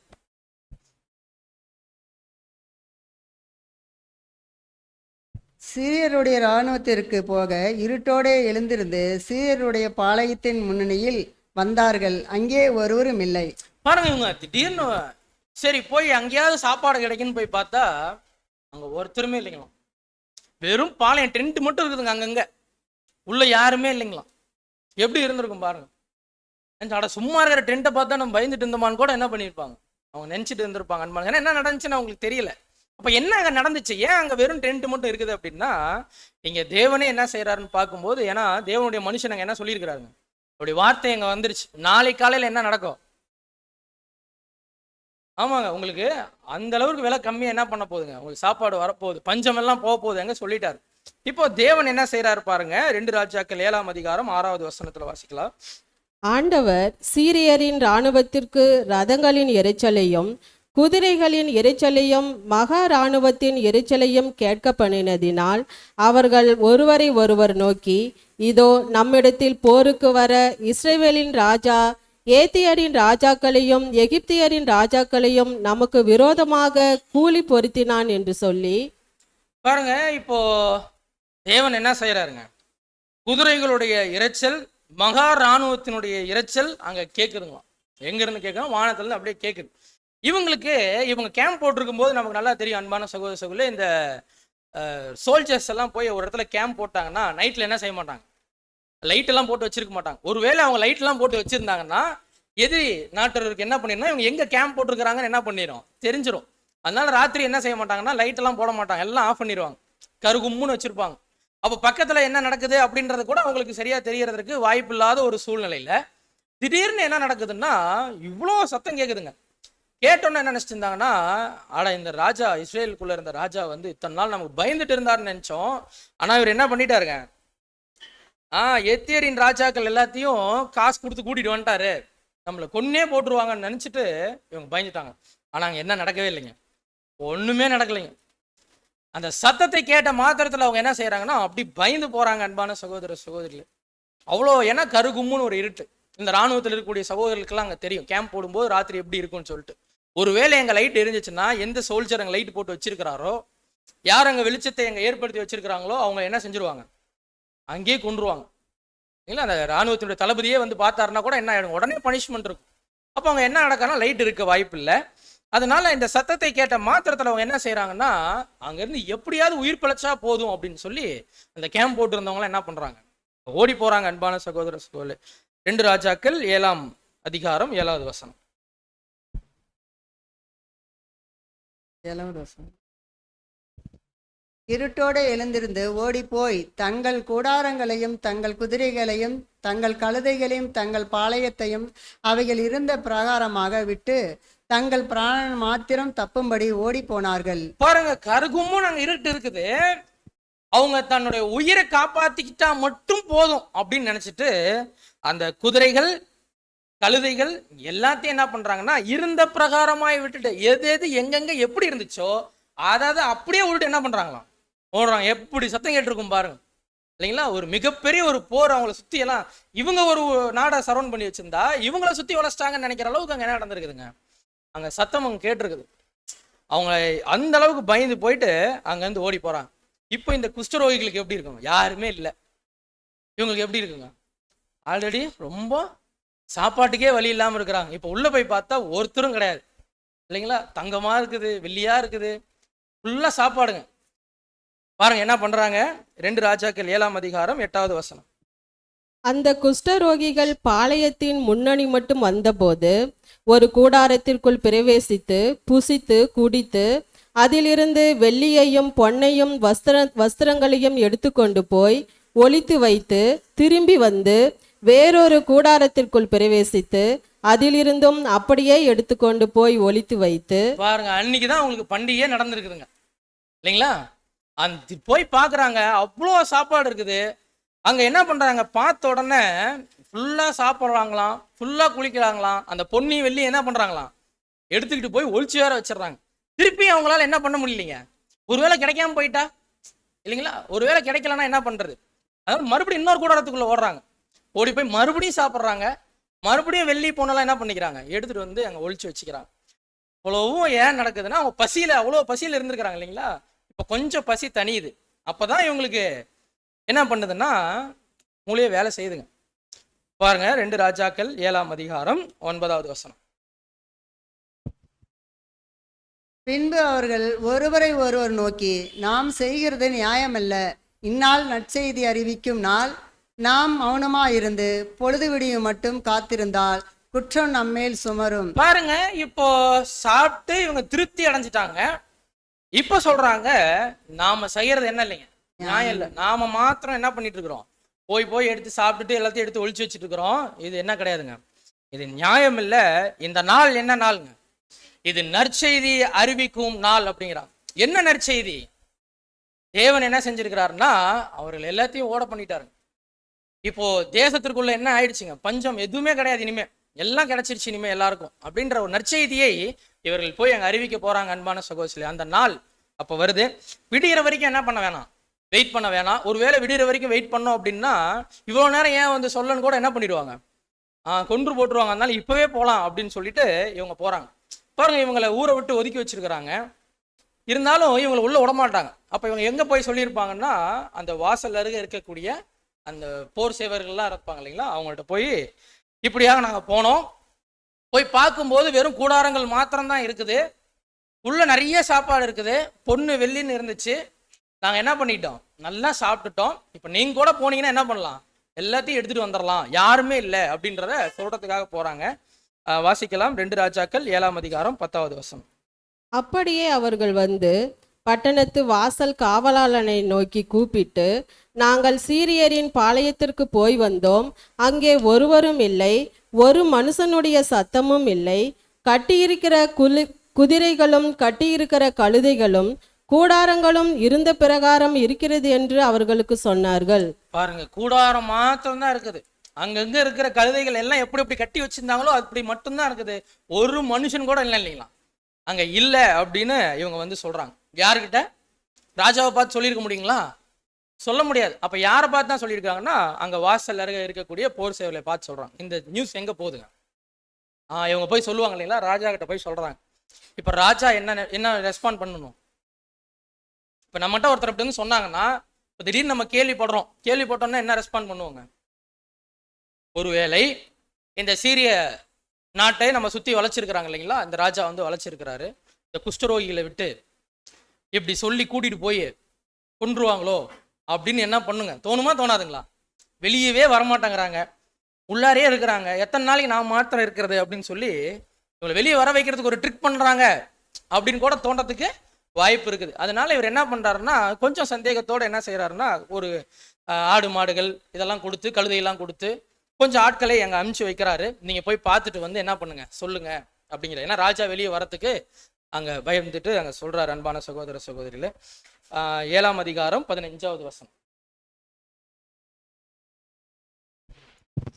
அவர்கள் யோர்தான் மட்டும் அவர்களை பின்தொடர்ந்து போனார்கள்.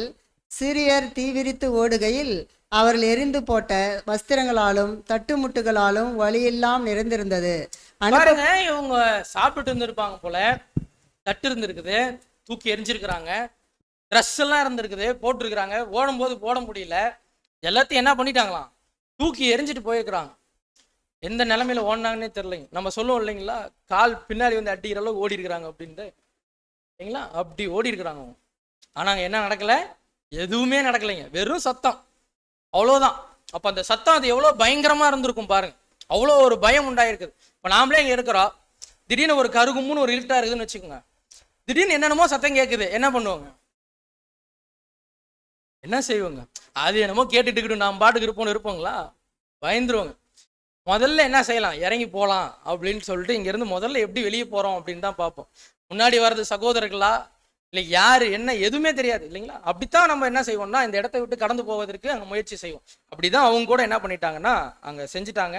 இப்போ யோர்தான் வரைக்கும் அவங்க என்ன பண்ணுறாங்கன்னா போய் பார்க்குறாங்களாம், அப்படியே ட்ரெஸ் எல்லாம் அப்படியே அங்கங்கே இருக்குது, தட்டுமுட்டுகள்லாம் இருக்குது. இப்போ இவர் என்ன பண்ணுறாருங்க, சேனைகளை அனுப்பி ஒட்டுமொத்தமாக நாட்டுக்குள்ளே கொண்டு வரார். இப்போ என்ன நடக்குதுன்னா, நாங்கள் தீர்க்கதரிசியால் உரைக்கப்பட்ட அந்த விஷயங்கள் அங்கே நிறைவேறதை நம்ம பார்க்கிறோம். 2 ராஜாக்கள் 7ஆம் அதிகாரம் 16 வசனம். அப்பொழுது ஜனங்கள் புறப்பட்டு சீரியரின் பாளையத்தை கொள்ளையிட்டார்கள். கர்த்தருடைய வார்த்தையின்படியே 1 மரக்கால் கோதுமை மா 1 சேக்கலுக்கும் 2 மரக்கால் வார்கோதுமை 1 சேக்கலுக்கும் விற்கப்பட்டது. பாருங்க, அது தீர்க்க தரிசனம் என்ன ஆயிடுச்சுங்க, நிறைவேறிடுச்சு. எப்படி நடக்கும் சரிங்களா, தேவனுடைய வாயிலிருந்து வந்தக்கூடிய வார்த்தைகள், தேவனுடைய மனுஷனுடைய வாயிலிருந்து வந்த வார்த்தைகள், அது என்ன நடக்குங்க, அது நடந்திருக்குது. இப்போ இந்த கைலாக கொடுக்குறவர் இருக்காரு இல்லைங்களா, அவர் வந்து வானத்தின் மதகுகள் திறந்தாலும் என்ன பண்ண வாய்ப்பு இல்லை, நடக்க வாய்ப்பு இல்லைன்னாருல. அவர் என்ன செய்யறாருன்னா, ராஜா அங்க இன்சார்ஜா போடுறாருங்க. இந்த வியாபாரங்கள்லாம் நடக்குது இல்லைங்களா, இந்த டிரான்சாக்ஷன்லாம் இப்போ புதுசாக ஆரம்பிச்சிருக்கிறாங்க, விலை கம்மியாக விற்குது. அதனால அவருடைய பிஏவே என்ன செய்யறாருங்க, கையில கொடுக்குறவரையே அங்கே இன்சார்ஜா போடுறாங்க. ஆனால் கூட்ட நெரிசல் காரணமாக அவர் என்ன செஞ்சிடறாருன்னு பார்க்கும்போது அங்கே அவர் மறிச்சு போறாரு. நீங்க வாசிக்கலாம், தொடர்ந்து அடுத்தடுத்த வசனங்கள் போடுங்க. அந்த ராஜா தனக்கு கையிலாக கொடுக்கிற அந்த பிராதானியை ஒளிவுமுக வாசலில் விசாரிப்பாய் இருக்க கட்டளையிட்டிருந்தான். ஒளிவுமுக வாசலிலே ஜனங்கள் அவனை நெருக்கி மிதித்ததினாலே ராஜா தேவனுடைய மனுஷனிடத்தில் வந்தபோது சொல்லியிருந்தபடியே அவன் செத்து போனான். பாருங்க என்ன ஆயிட்டாங்க, இப்போ கூட்ட நெரிசல்ல செத்தே போயிட்டாருங்க. பார்த்துருக்கிறாரு, சாப்பிட முடியலைங்க. பாருங்க அன்பான சகோதர சகோதரிலே, எவ்வளோ விஷயங்களை அவங்க கொண்டு வந்திருப்பாங்கன்னா, இந்த சீரியர்கள் சும்மா அவங்க நாட்டிலேருந்து கிளம்பி அப்படியே என்ன பண்ணிடுறது இல்லைங்க. இந்த நாட்டை அங்கே முற்றுகை போடுறது இல்லை. நாட்டிலேருந்து கிளம்புறாங்க, ஒரு தேசத்தை போகிறாங்க, பிடிக்கிறாங்க, உள்ளே இருக்கக்கூடிய எல்லா விஷயத்தையும் என்ன பண்ணிக்குவாங்க, என்னென்ன இருக்குதோ உள்ள செல்வங்கள் இருக்கோ எல்லாத்தையும் எடுத்து வச்சுக்குவாங்க. அதுக்கப்புறம் என்ன பண்ணுவாங்க, அங்கே இருக்கக்கூடிய மக்களை முடிந்த வரைக்கும் கொண்டு வேண்டியவர்களை கொண்டுட்டு அடுத்த தேசத்தை நோக்கி போயிடுவாங்க. இப்படியே போயிட்டு இருக்கும்போது இவர்கள் அவ்வளோ என்ன பண்ணியிருக்காங்கன்னா களஞ்சியங்களை இங்கே சேர்த்து வச்சிருக்கிறாங்க. இவங்க பார்க்கும்போது ஒரு இராணுவம் அங்கே போகுது அப்படின்னா, அல்லது ஒரு போர் அங்கே நடக்க போகுது அப்படின்னா, நாம நினைக்கிற மாதிரி சும்மா என்ன பண்ணிட மாட்டாங்கன்னா, வெறும் கருவிகளை மாத்திரம் கொண்டு போய் அங்கே கொண்டுட்டு அப்படி டக்கு டக்குன்னு முடிச்சுட்டு வர விஷயங்கள் கிடையாதுங்க. இவங்க போய் எத்தனை நாளில் திரும்பி வருவாங்க தெரியாது. அப்போ என்ன பண்ணுங்க, ஒருவேளை போர் நடக்கும்போது அடிப்படலாம் இல்லைங்களா, அப்போ யார் கூட போவா, உடனே ஒரு மெடிக்கல் டீம் இருக்கும் கூட இல்லைங்களா. அடுத்து வேற யார் இருப்பாங்க, ஆயுதம் சப்ளை பண்ற டீம் இருப்பாங்க இல்லைங்களா. அந்த கொள்ளர்களை எல்லாம் கூட்டிட்டு போயிருப்பாங்க. அப்பப்போ என்ன செஞ்சுட்டே இருப்பாங்கன்னா, புதுசா அங்கே கத்திகள் ஏற்படுத்துறது, அந்த வேலைகள் எல்லாம் அங்கே செஞ்சுட்டு இருப்பாங்க. இது இப்போ இருக்கக்கூடிய மாடர்ன் விஷயங்கள் ஃபோட்டோஸில் அங்கே போடுறாங்க. அப்புறம் கேட்ரிங் இருக்கும், சாப்பாடு அவங்களுக்கு தயார் பண்ணிகிட்டே இருப்பாங்க. ராத்திரி பகல் அங்கே என்ன பண்ண 24 hours நம்ம அங்கே பண்ணிகிட்டே இருப்பாங்க, சாப்பாடு ரெடி ஆகிட்டே இருக்கும். ஆனால் அன்பான சகோதர சகோதரே, இத்தனையும் இப்போ என்ன ஆயிடுச்சுங்க, உள்ளே வந்துருச்சு. அதனால தான் இவ்வளோ விலை கம்மியாக அங்கே அவங்களுக்கு கிடைக்கக்கூடிய அந்த பஞ்சம் அங்கே நீங்கக்கூடிய ஒரு சூழ்நிலை அங்கே வந்திருக்குதுன்றதை நம்ம பார்க்கிறோம் சகோதர சகோதரி. இதுதான் பழைய ஏற்பாட்டில் நம்ம பார்த்துட்டதான சம்பவம். அவ்வளோதான். இவ்வளோ நேரம் இன்ட்ரெஸ்டாக கேட்டோம். இப்போ நாம பார்க்க போகிறது இவைகளுடைய ஆவிக்குரிய விளக்கங்களை நம்ம பார்க்க போகிறோம். இதுதான் ரொம்ப முக்கியம். அங்கே நடந்திருக்கிறவைகள் எல்லாம் நமக்கு நிழலாகவும் திஷ்டாந்தரங்களாகவும் இருக்குது. அவைகள் நமக்கு எச்சரிக்கை உண்டு பண்ணுறதுக்காகத்தான் இருக்குது. அப்போ இப்போ இருக்கக்கூடிய இந்த சம்பவத்தினுடைய ஆவிக்குரிய விளக்கங்கள் நம்ம பார்க்கணும் அப்படின்னா, நம்ம வழக்கமா இங்கிருந்து எப்படிங்க நிழல்ல இருந்து நிஜமுக்கு போகும்போது நம்ம பார்க்கக்கூடிய சில வசனங்கள் இருக்குது இல்லைங்களா. நம்ம வாசிக்கலாம் பாருங்க. 1 கொரிந்தியர் 10:1 இப்படி இருக்க சகோதரரே, நீங்கள் எவைகளை அறிய வேண்டுமென்று இருக்கிறேன் என்றால், நம்முடைய பிதாக்கள் எல்லாரும் மேகத்துக்கு கீழாயிருந்தார்கள். பாருங்க, அப்போஸ்தலனாகிய பவுல் இந்த 1 கொரிந்தியர் 10 அவர் பேச ஆரம்பிக்கும் போது, இங்க கானான் தேசத்துக்கு அவர்கள் வழி நடத்தப்படுறாங்க இல்லைங்களா, எகிப்துல இருந்து அங்கிருந்து ஆரம்பிக்கிறாருங்க. ஆரம்பிச்சு அவங்க கானான் தேசத்துல எப்படி இருந்தாங்க, அதே போல நாம எப்படி இருக்கணும் அப்படின்ற விஷயங்கள் என்ன செய்யறாருன்னா இந்த 10 அப்படியே பேசிட்டு வராருங்க. இதனுடைய தொடர்ச்சியாகத்தான் 11வது வசனம் நம்ம பார்க்கிறோம். நீங்க வாசிங்க சிஸ்டர். இவைகளெல்லாம் திருசாந்திரங்களாக அவர்களுக்கு சமவித்தது, உலகத்தின் முடிவு காலத்திலுள்ள நமக்கு எச்சரிப்பு உண்டாகும்படி எழுதப்பட்டும் இருக்கிறது. பாருங்க, இவைகள் எல்லாம் திஷ்டாந்திரங்களாக அங்க இருக்குதுங்க, ஒரு எச்சரிக்கையாக இருக்குது. இன்னும் திருவிவிலியங்கள்ல நம்ம இந்த வசனங்களை நம்ம வாசிச்சிட்டோம்னா, அவருக்கு நிகழ்ந்த இவை அனைத்தும் மற்றவர்களுக்கு எச்சரிக்கையாக அமைகின்றன, இறுதி காலத்தில் வாழும் நமக்கு இவை என்னவா இருக்குதுங்களா, அறிவுரையாக அங்க காணப்படுது. அப்ப அன்பான சகோதர சகோதரி, இறுதி காலம் அப்படின்னு சொல்லும் போது இந்த இறுதி கால பகுதியில் வாழக்கூடியவர்கள் அப்படின்னா யார் தாங்க, நாம தான். அன்பான சகோதர சகோதரி, நமக்கு இவைகள் ஒரு மிகப்பெரிய அறிவுரையாக அங்க காணப்படுது. சரி, நாம சம்பவத்தினுடைய விஷயங்கள்ல இருந்து நம்முடைய ஆவிக்குரிய விளக்கங்களை நம்ம பார்க்கலாம். இந்த ராஜா, சீரிய தேசத்தினுடைய ராஜா எங்கிருந்து வரார் அப்படின்னு சொல்லி பார்த்தீங்கன்னா, தமஸ்குல இருந்து அவர் என்ன செய்யறாருங்க, அவர் அந்த மேப் போடுங்க, அந்த தமஸ்குல இருந்து என்ன செய்யறாருன்னா அங்க முற்றுகை போடுறாங்க. அப்போ நீங்க உங்களுக்கு அங்க திசை காட்டி அங்க போட்டிருக்கிறாங்க. இப்ப தமஸ்கு குறிக்குது, அது எங்க இருக்குதுங்க, நார்த் வடபகுதி. அப்ப இது எங்க இருக்குதுங்க, சமாரியா தென் பகுதியில இருக்குது. பாருங்க அன்பான சகோதர சகோதரிலே, ஒருத்தர் இப்படி முற்றுகை போட்டாருங்க பூமியை.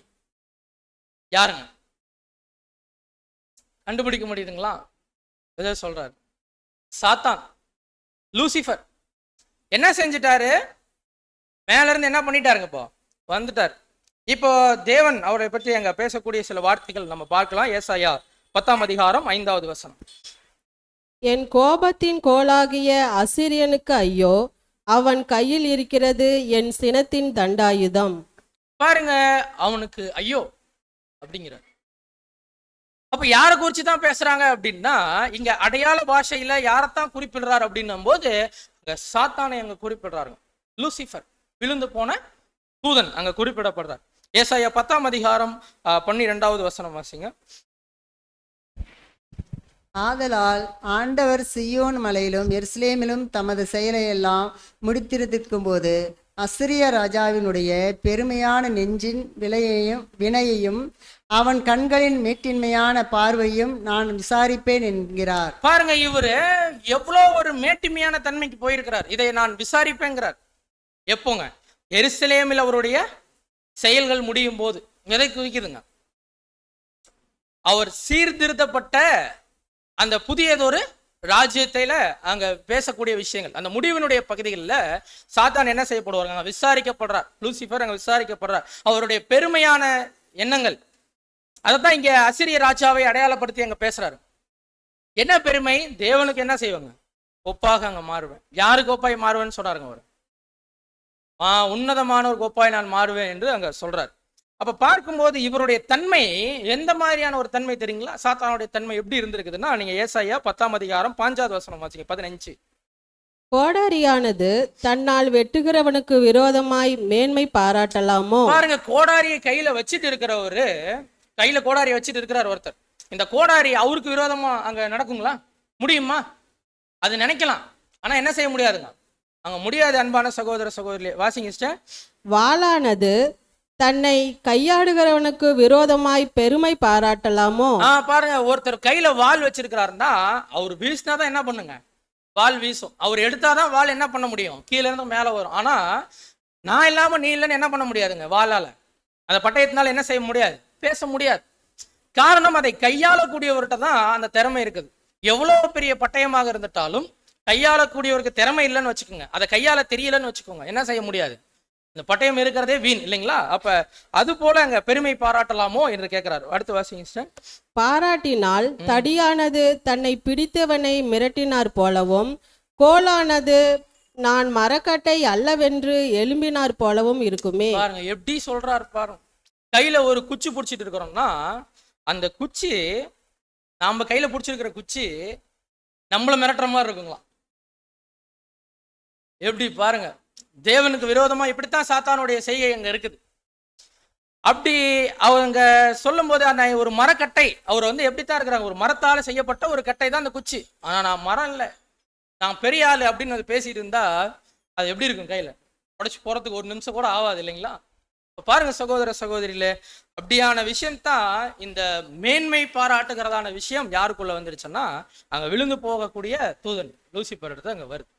இவர் தான் என்ன செய்யறாருன்னா, மேல இருந்து விழுறாரு. மேல இருந்து வந்து இங்க என்ன பண்ணிடுறாருங்க, முற்றுகை போடுறாரு. முற்றுகை போட்ட உடனே என்ன நடந்துச்சு, என்ன நடந்துச்சுங்க, பஞ்சம் உண்டாகுது இல்லைங்களா? பஞ்சம் உண்டாகுது. என்ன பஞ்சம் வந்திருக்குது இந்த பூமியில? சாத்தான் அங்க உள்ள வராரு, எங்க ஏதேன் தோட்டத்துக்கு வராரு, வந்து வஞ்சனை அங்க செஞ்சு இந்த பூமி என்ன செய்யறாருங்க, அவர் அங்க எடுத்துக்கிறார். கர்த்தர் இயேசு கிறிஸ்து கூட என்ன சொல்றாருன்னா, இவைகள் எல்லாம் எல்லாம் கையில இருக்குது, நீங்க வணங்கிட்டீங்கன்னா நான் என்ன பண்றேன், உங்களுக்கு கொடுக்குறேங்கிறார். பாருங்க, இவர் அங்க முற்றுகை போட்டு வச்சிருக்கிறாருங்க, இவர் கையில வச்சிருக்கிறார்.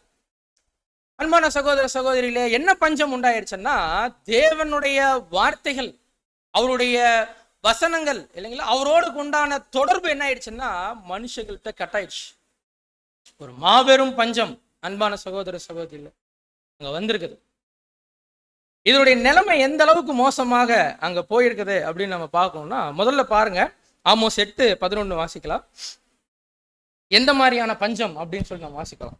இதோ நான் தேசத்தின் மேல் பஞ்சத்தை அனுப்பும் நாட்கள் வரும், ஆகார குறைவினால் உண்டாகிய பஞ்சம் அல்ல, ஜனக்குறைவினால் உண்டாக்கிய தாகமும் அல்ல, கர்த்தருடைய வசனம் கேட்க கிடையாத பஞ்சத்தை அனுப்புவேன் என்று கர்த்தராகிய ஆண்டவர் சொல்கிறார். அன்பான சகோதர சகோதரியே, அப்ப நம்ம பஞ்சம் புரிஞ்சுக்கிறோம், கர்த்தருடைய வார்த்தைக்கே என்னங்க, வசனம் கேட்க கிடைக்காத ஒரு பஞ்சம் இல்லைங்களா? எவ்வளவு மோசமா ஒரு பஞ்சம் வருது அப்படின்னா, ஒரு கழுதையினுடைய தலை என்ன பண்ணுதுங்களா,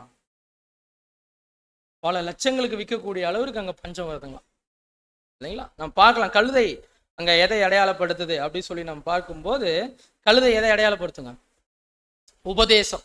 உபதேசம் எதை பற்றினதான உபதேசம், கர்த்தர் இயேசுவை பற்றியதான உபதேசம். இன்னொரு கோணம் கூட நம்ம பார்க்கணும் அப்படின்னா, கழுதை அது சுத்தமான தண்ணி மாத்திரம் தான் என்ன பண்ணுங்க, குடிக்கும். சுத்தமான தண்ணி தான் குடிக்கும். அது ஒரு அசுத்தமான தண்ணிகள் என்ன செய்யாதுங்க, குடிக்காது. அப்ப தண்ணீர் எதை அடையாளப்படுத்துது?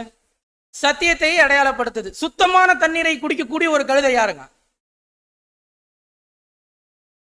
அன்பான சகோதர சகோதரர்களே, திருச்சபை வகுப்பார் நம்ம தான்.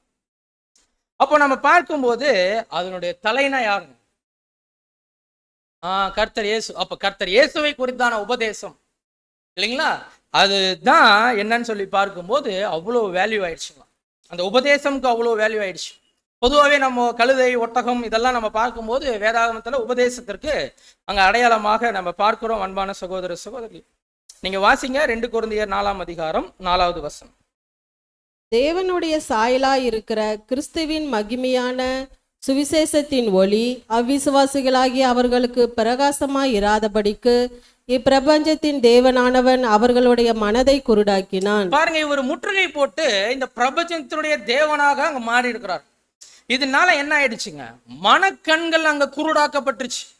மனக்கண்கள் குருடாக்கப்பட்டுருச்சுன்னா இப்போ நாம் எல்லாரும் படிக்கலாம் இல்லைங்களா, ஸ்கூலுக்கு போகலாம், காலேஜ் போகலாம், படிக்கலாம், டாக்டர் ஆகலாம், இன்ஜினியர் ஆகலாம், எல்லாம் பண்ணலாங்க. ஆனால் எது புரியாதுங்க நமக்கு. எதில் தான் பஞ்சம் வந்திருக்குன்னா தேவனுடைய வார்த்தையில் தான் என்ன ஆயிடுச்சுங்க அங்கே பஞ்சம் வந்துச்சு. மனக்கண்ணை தான் குருடாக்கி இருக்கிறார். லிட்டரலாக நேரடியாக கிடையாதுங்க. அதனால நம்ம இந்த விஷயங்கள் எல்லாம் என்ன பண்ணிடலாம், நம்ம செஞ்சு புரிஞ்சுக்கலாம். ஆனால் இவைகளை புரிந்து கொள்வதற்கு, ஆவிக்குரியவைகளை புரிந்து கொள்வதற்கு ஆவிக்குரியவர்களாக இருக்கணும் இல்லைங்களா. அன்பான சகோதர சகோதரி, அப்போ இப்படியான ஒரு குருட்டு தன்மை அங்கே வந்துருச்சு மனதளவில். அதனால என்ன ஆகுது அப்படின்னு சொல்லி நம்ம பார்த்துட்டோம் அப்படின்னா, இவர்களுக்கு எதை விசுவாசிக்கணும்னே தெரிலைங்க. நம்மளுடைய ஜனங்கள் ஆதாம்ல இருந்து ஆரம்பிச்சு என்ன செய்யறதுனே தெரில. யார் தேவன் தெரியல, தேவனே யாருன்னு தெரிலைங்க. பார்க்கும்போது விக்கிரக ஆராதனைக்குள்ளாக போறாங்க இல்லைங்களா. இது எங்கிருந்தே ஆரம்பிக்கிறாங்க. அவங்க எகிப்துல இருந்து இவங்க வரும்போதே கன்றுக்குட்டி செய்யறதுல இருந்து இருக்குதுங்க இல்லைங்களா. இவங்க விக்கிரகம் செய்யறதுன்னா உடனே என்ன பண்ணிடுவாங்க, செஞ்சிருவாங்க. விக்கிரகம் நமக்கு தெரியும் அன்பான சகோதர சகோதரிகளே, அங்க நேரடியாக அந்த ஐடல் வர்ஷிப் மாத்திரம் இல்ல, ஒரு நபராக கூட இருக்கலாம் இல்லைங்களா. இப்படியான விக்கிரகங்களை அங்க ஏற்படுத்தி வைத்துக் கொள்ளக்கூடியவர்களாக இருக்கிறாங்க. எப்படியெல்லாம் பண்றாங்களாம் பாருங்க. வசனங்களை நம்ம வாசிக்கும் போது ஏசாயா 44ஆம் அதிகாரம் 14வது வசனம். அவன் தனக்கு கேதுருக்களை வெட்டுகிறான், ஒரு மருத மரத்தையாவது ஒரு கர்வாலி மரத்தையாவது தெரிந்து கொண்டு காட்டு மரங்களினாலே பலத்து மரத்தை தன் காரியத்துக்காக வளர்க்கிறான், அல்லது அசோக மரத்தை நடுகிறான், மழை அதை வளரச் செய்யும். வாசிச்சு அடுத்து 15. மனுஷனுக்கு அவைகள் அடுப்புக்காகவும் போது அவன் அவைகளில் எடுத்து குளிர் காய்கிறான். பாருங்க, ஒரு மனுஷன் ஏதோ ஒரு மரத்தை தேர்ந்தெடுக்கிறாருங்க. அது அசோக மரமா இருக்கலாம், கருவாளி மரமாக இருக்கலாம், ஏதோ ஒரு மரத்தை அங்க தேர்ந்தெடுக்கிறாரு. அதை எடுத்துட்டு வந்துட்டு அவைகள்ல சிலகளை எடுத்து என்ன பண்றாருன்னா குளிர் காயறதுக்கு பயன்படுத்துறாருங்களாம். குளிர் காயறதுக்கு பயன்படுத்துறாரு. சிலவைகளை என்ன பண்றாரு அப்படின்னு சொல்லி பார்க்கும்போது அதுல தெய்வங்களை உண்டு பண்றாருங்களாம். பாருங்க அன்பான சகோதர சகோதரிலே, ஒரு வீடு கட்டுறாங்கன்னு வச்சுக்கணும். ஒரு 10,000 செங்கல் வருதுன்னா முதல் செங்கல் எடுத்து தனியா வச்சிருவாங்க. மிச்ச செங்கல் எல்லாம் என்ன பண்ணிடுவாங்க, கூட கட்டிடுவாங்க. இந்த செங்கலை கொண்டு போய் ஒரு ஓரமா நட்டு வச்சுட்டு என்ன சொல்லிடுவாங்க, அவைதான் என்ன செய்ய போதுங்களாம், இவங்களை காப்பாற்ற போதுங்களாம். அதை நட்டு வைப்பதற்கே இவங்க தான் என்ன செஞ்சுட்டு இருந்தாங்க, செஞ்சாங்க. பாருங்க, இந்த அளவிற்கு மன அளவுல குருடாகுதுங்க. அது பாருங்க எந்த அளவுக்கு பஞ்சம், தேவனுடைய வார்த்தைக்கான பஞ்சம். பேசிக்கான விஷயமே தெரியல மக்களுக்கு. நம்ம பார்த்தாலே சொல்லிடலாங்க அதுல என்ன இருக்குது, நீங்க தானே செஞ்சீங்க, அவைகளை எப்படி நீங்க வணங்குறீங்க நம்ம கேட்கலாம். ஆனா இது எப்படின்னா நமக்கு என்ன இருக்குதுங்க, மனக்கண் குருடு அங்க நீங்கப்பட்டிருக்கிறதுனால இவைகள் நமக்கு தெளிவா தெரியுது. ஆனா அவ்வளோ பஞ்சம் அன்பான சகோதர சகோதரிலே அங்க இருக்குது. அவையில ஒரு விக்கிரகத்தை செய்து அதை என்ன பண்றாங்கன்னா வணங்குறார்களாம். அதில் அடுத்த வசனம் பார்க்கலாம் 16. அதில் ஒரு துண்டை அடுப்பில் எரிக்கிறார், ஒரு துண்டினால் இறைச்சியை சமைத்து புசித்து பெரியாளை பொறித்து திருப்தியாகி குளிர் காய்ந்து அனலானேன் நெருப்பை கண்டேன் என்று சொல்லி பாருங்க. அதை வச்சு எல்லா வேலையும் செய்யறாரு. அதுல மிச்சமான ஒன்று எடுத்து அவருக்கு இருக்கிற திறமையை பயன்படுத்தி அதை செஞ்சுட்டு அதுக்கப்புறம் அதுக்கு முன்னாடி என்ன செய்யறாரு, நம்ம பேசிக் கிளாஸ் எல்லாம் பார்த்துருக்குறோம் இல்லைங்களா. அவர் எப்படி போய் நிற்பாங்கண்ணா, அப்படி ரொம்ப பயபக்தியோட நிற்பாங்க. அன்பான சகோதர சகோதரி, அந்த அளவிற்கு ஒரு பஞ்சம் இல்லைங்களா? அப்போ நம்ம பார்க்கலாம், இந்த அளவிற்கான ஒரு சூழ்நிலை அங்க இருக்கிற பட்சத்தினால இவர்களுக்கு அந்த பஞ்சத்தினுடைய காரணம் அந்த ஒரு பாவம் இங்க பெருகுனதுனால என்ன கருதுங்க, மரணம் சம்பவிக்குது. அன்பான சகோதர சகோதரி, ரோமர் 6:23, ரோமர் 6ஆம் அதிகாரம் 23 வசனம்.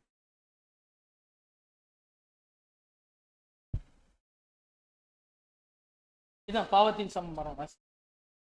பாவத்தின் சம்பள மரணம், தேவனுடைய கிருபை வரமோ நம்முடைய கர்த்தராகிய இயேசு கிறிஸ்துவினால் உண்டாக நித்திய ஜீவன். பாருங்க அன்பான சகோதர சகோதரிலே, அங்க இப்படியான ஒரு பஞ்சத்தினால இப்ப என்ன ஆயிட்டாங்க, எல்லாரும் மரணத்திற்குள்ளாக அங்க போய் கொண்டு இருக்கிற காடிய ஒரு சூழ்நிலை அங்க வந்துச்சு. இப்போ இது நகரத்துக்குள்ள நடக்குதுங்க. இப்போ ஒரு 4 குஷ்டரோகிகள் அங்க காணப்படுறாங்க.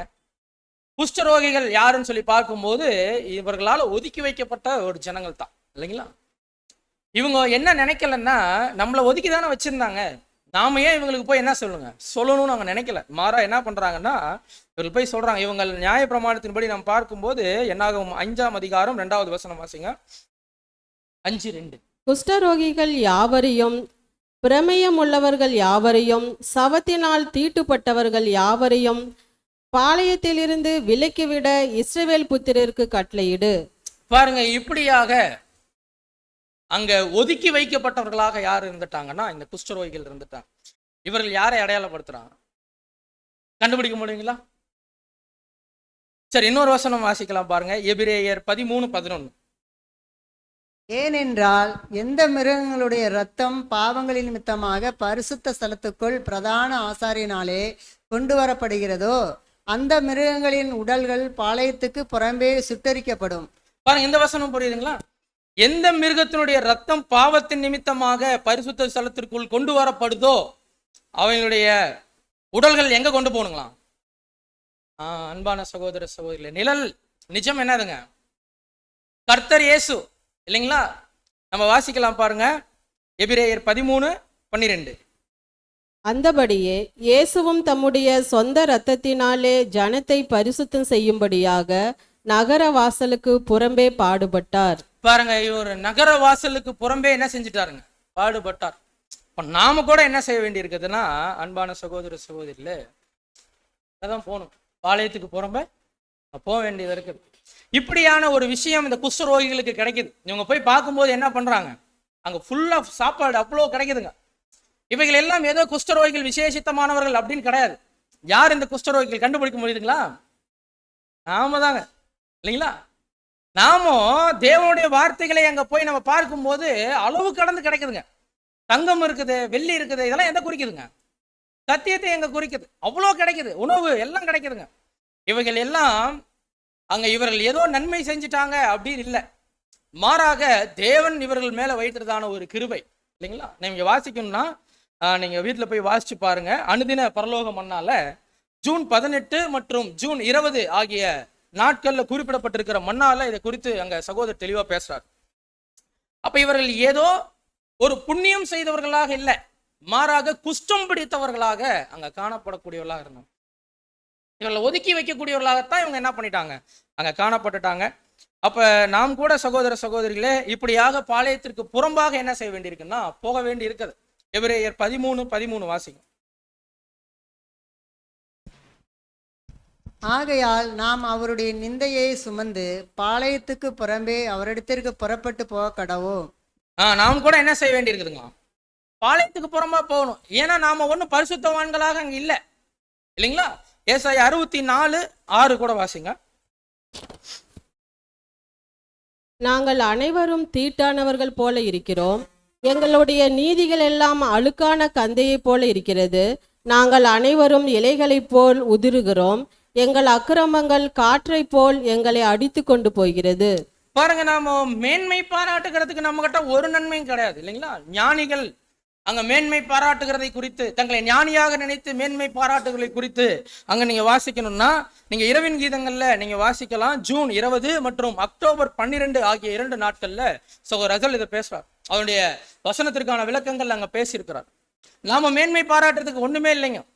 நம்ம ஏதோ புண்ணியம் செஞ்சுட்டு வரல, மாறாக அன்பான சகோதர சகோதரிகளே, உலகத்துல பைத்தியங்கள் போல இருந்துட்டோம் இல்லைங்களா? உலகத்தின் பைத்தியங்கள் தான் என்ன செஞ்சிருக்காங்க, ஞானிகளை வெட்கப்படுத்தும்படிக்கு அங்க தேர்ந்து கொண்டு இருக்கிறார்னு சொல்லி நம்ம பார்க்கிறோம் அன்பான சகோதர சகோதரி.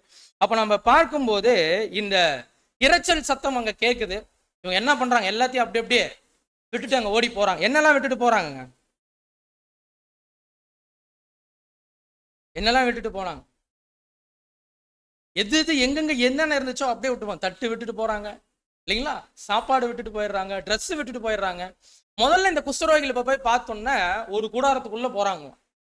முதல்ல ஒரு கூடாரத்துக்குள்ள போய் பார்த்துட்டு இதெல்லாம் கண்டுபிடிக்கிறாங்க. அப்புறம் மறுபடியும் என்ன செய்யறாங்கன்னா இன்னொரு கூடாரத்துக்குள்ளாக மறுபடியும் போறாங்க. இது எதை அடையாளப்படுத்துது அப்படி சொல்லி பார்த்துட்டோம்னா, 2 ஏற்பாடுகளை அங்க அடையாளப்படுத்தக்கூடியதாக அங்க இருக்குது அன்பான சகோதரர். பாருங்க, பழைய ஏற்பாடு புதிய ஏற்பாடு நம்ம கைகளில் இருக்குதுங்க. மாபெரும் ஒரு பொக்கிஷங்கள் அங்க இருக்குது. அப்படியே அவங்கவுங்க விட்டுட்டு எல்லாம் என்ன பண்ணியிருக்கிறாங்க, போயிருக்கிறாங்க இல்லைங்களா?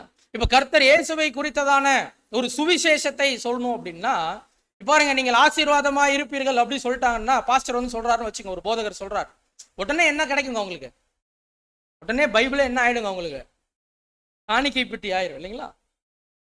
அவ்வளவு காஸ்ட்லி ஆயிடுச்சு. கர்த்தரை குறித்ததான உபதேசம் அவ்வளவு காஸ்ட்லி. இன்னைக்கு அவ்வளவு பஞ்சம் இருக்குது பூமியில. சகோதர சகோதரி, யாரு கிடைச்சிருக்குதுங்க, குஷ்டரோகிகளாக இருக்கக்கூடியவர்களுக்கு அங்க கிடைச்சிருக்குது என்பதை நம்ம பார்க்கிறோம்.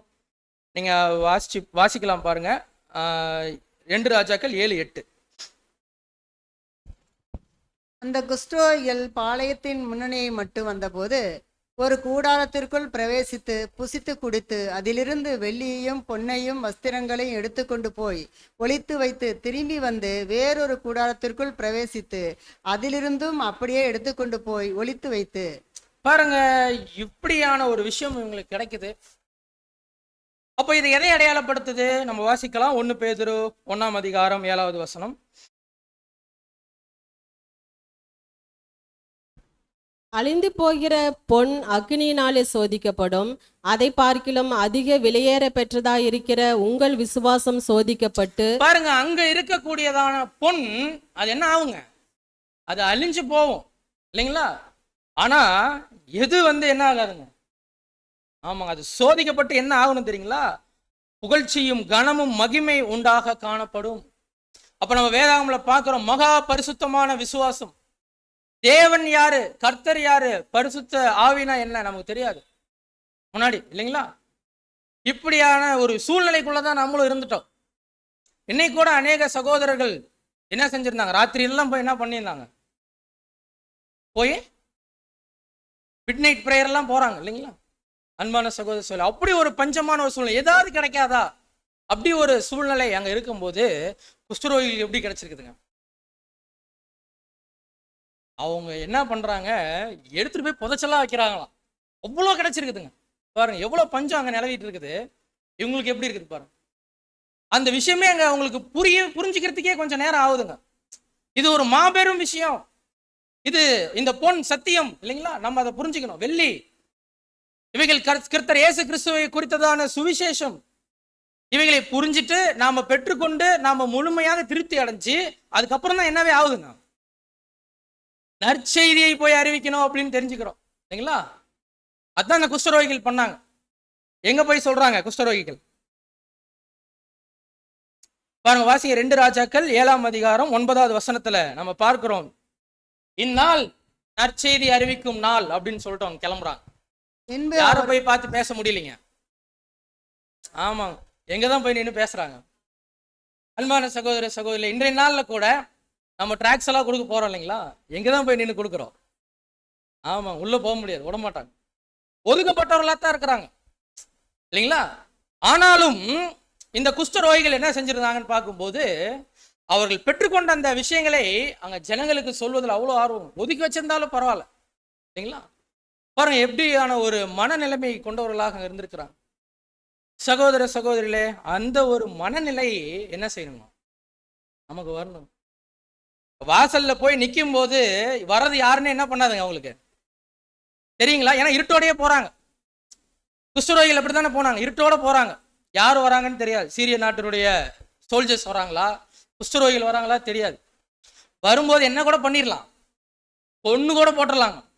ஆனா அவங்க என்ன செய்யலைங்க, போகிறதுக்கு பயப்படல, போய் சொல்றாங்க. அந்த சுவிசேஷத்தை அங்க போய் அறிவிக்கிறதற்கு அவர்கள் தயங்கல. அன்பான சகோதர சகோதரி பாருங்க, அது போன்றதான ஒரு விஷயம், ஒரு வைராக்கியம் இல்லைங்களா? அந்த விசுவாசம் நமக்குள்ள, அந்த விசுவாசத்தை நம்ம வாங்கிட்டோம். இந்த விசுவாசத்தை கிரியில நம்ம காமிக்கல அப்படின்னா நமக்கு என்ன பண்ண முடியாதுங்க.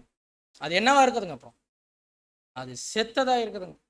இது நம்ம மேல விழுந்த ஒரு கடமை இல்லைங்களா? அன்பான சகோதரர், விடியற் காலம் வரைக்கும் நம்ம வெயிட் பண்ண முடியாது. விடியற் காலம் குறிக்குது அங்க 1000 வருஷ அரசாட்சி, கண்ணுக்கு தெரியக்கூடிய பாகம். இப்ப நம்ம எந்த பாகத்துல இருக்கிறோம்? 1874 என்ன பாகம்? பரோஷியா, பிரசன்னமாகுதல்ல நம்ம காணப்படுறோம். இருட்டோட இருக்கிறோம். விடியற் காலம் ஆயிட்டு இருக்குது. விடியற வரைக்கும் என்ன செய்ய முடியாதுங்க, வெயிட் பண்ண முடியாது. ஒருவேளை விடிஞ்சிச்சுன்னா என்ன செய்யுங்க, உங்களுக்கு தெரிய வாய்ப்பு இருக்குது. ஆனா பழி யார் மேல வந்து விழுவுதுங்களா? அப்புறம் இங்க வந்து என்ன பண்ணல, சொல்லலன்னு சொல்லி யார் மேல பழி விழுவும்? குஷ்டரோகி மேல விழுவுன்னு சொல்லி இவங்க என்ன செஞ்சிருக்கிறாங்க?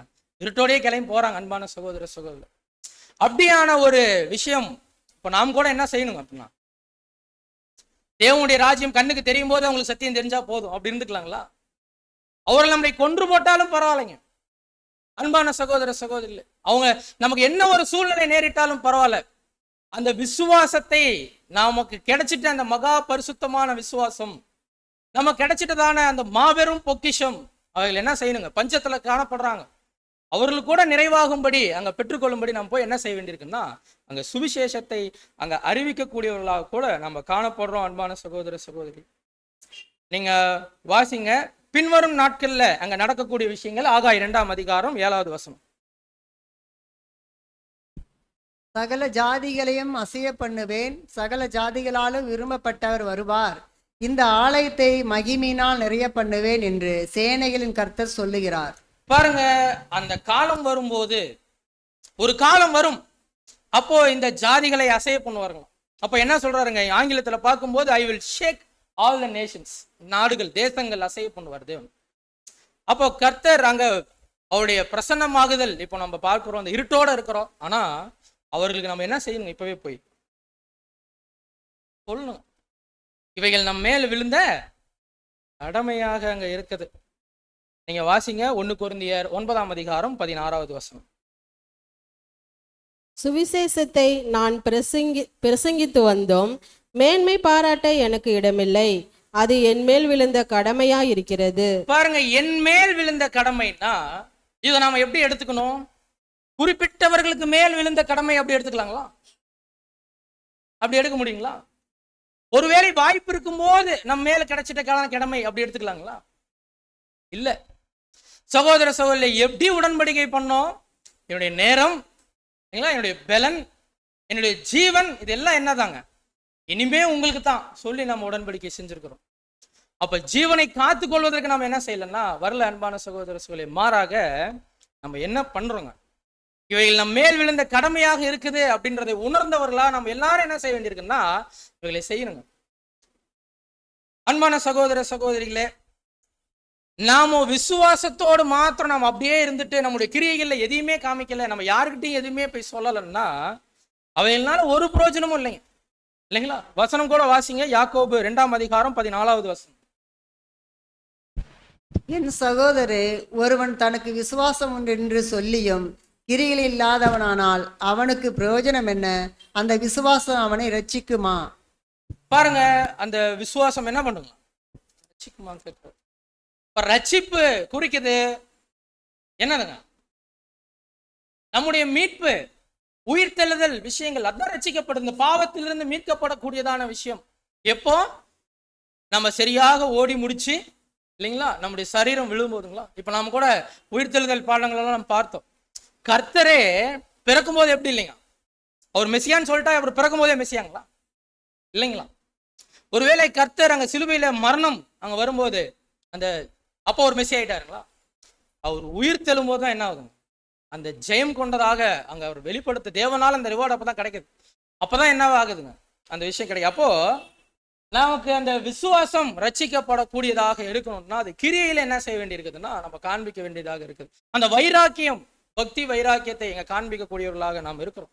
ஒருவேளை சகோதர சகோதரிகளே, நாமோ தேவனுடைய வார்த்தைகளை அங்க போய் சொல்ல சூழ்நிலைகள் ஏற்படும் போது என்ன நடக்கும்? நீங்க ரீப்ரிண்ட் 2948 ஃபர்ஸ்ட் பேசேஜ்ல சகோதரர் பேசுறாரு, நீங்க தமிழ்ல இருக்கிற அந்த பாகம் மாத்திரம் போடுங்க இதை.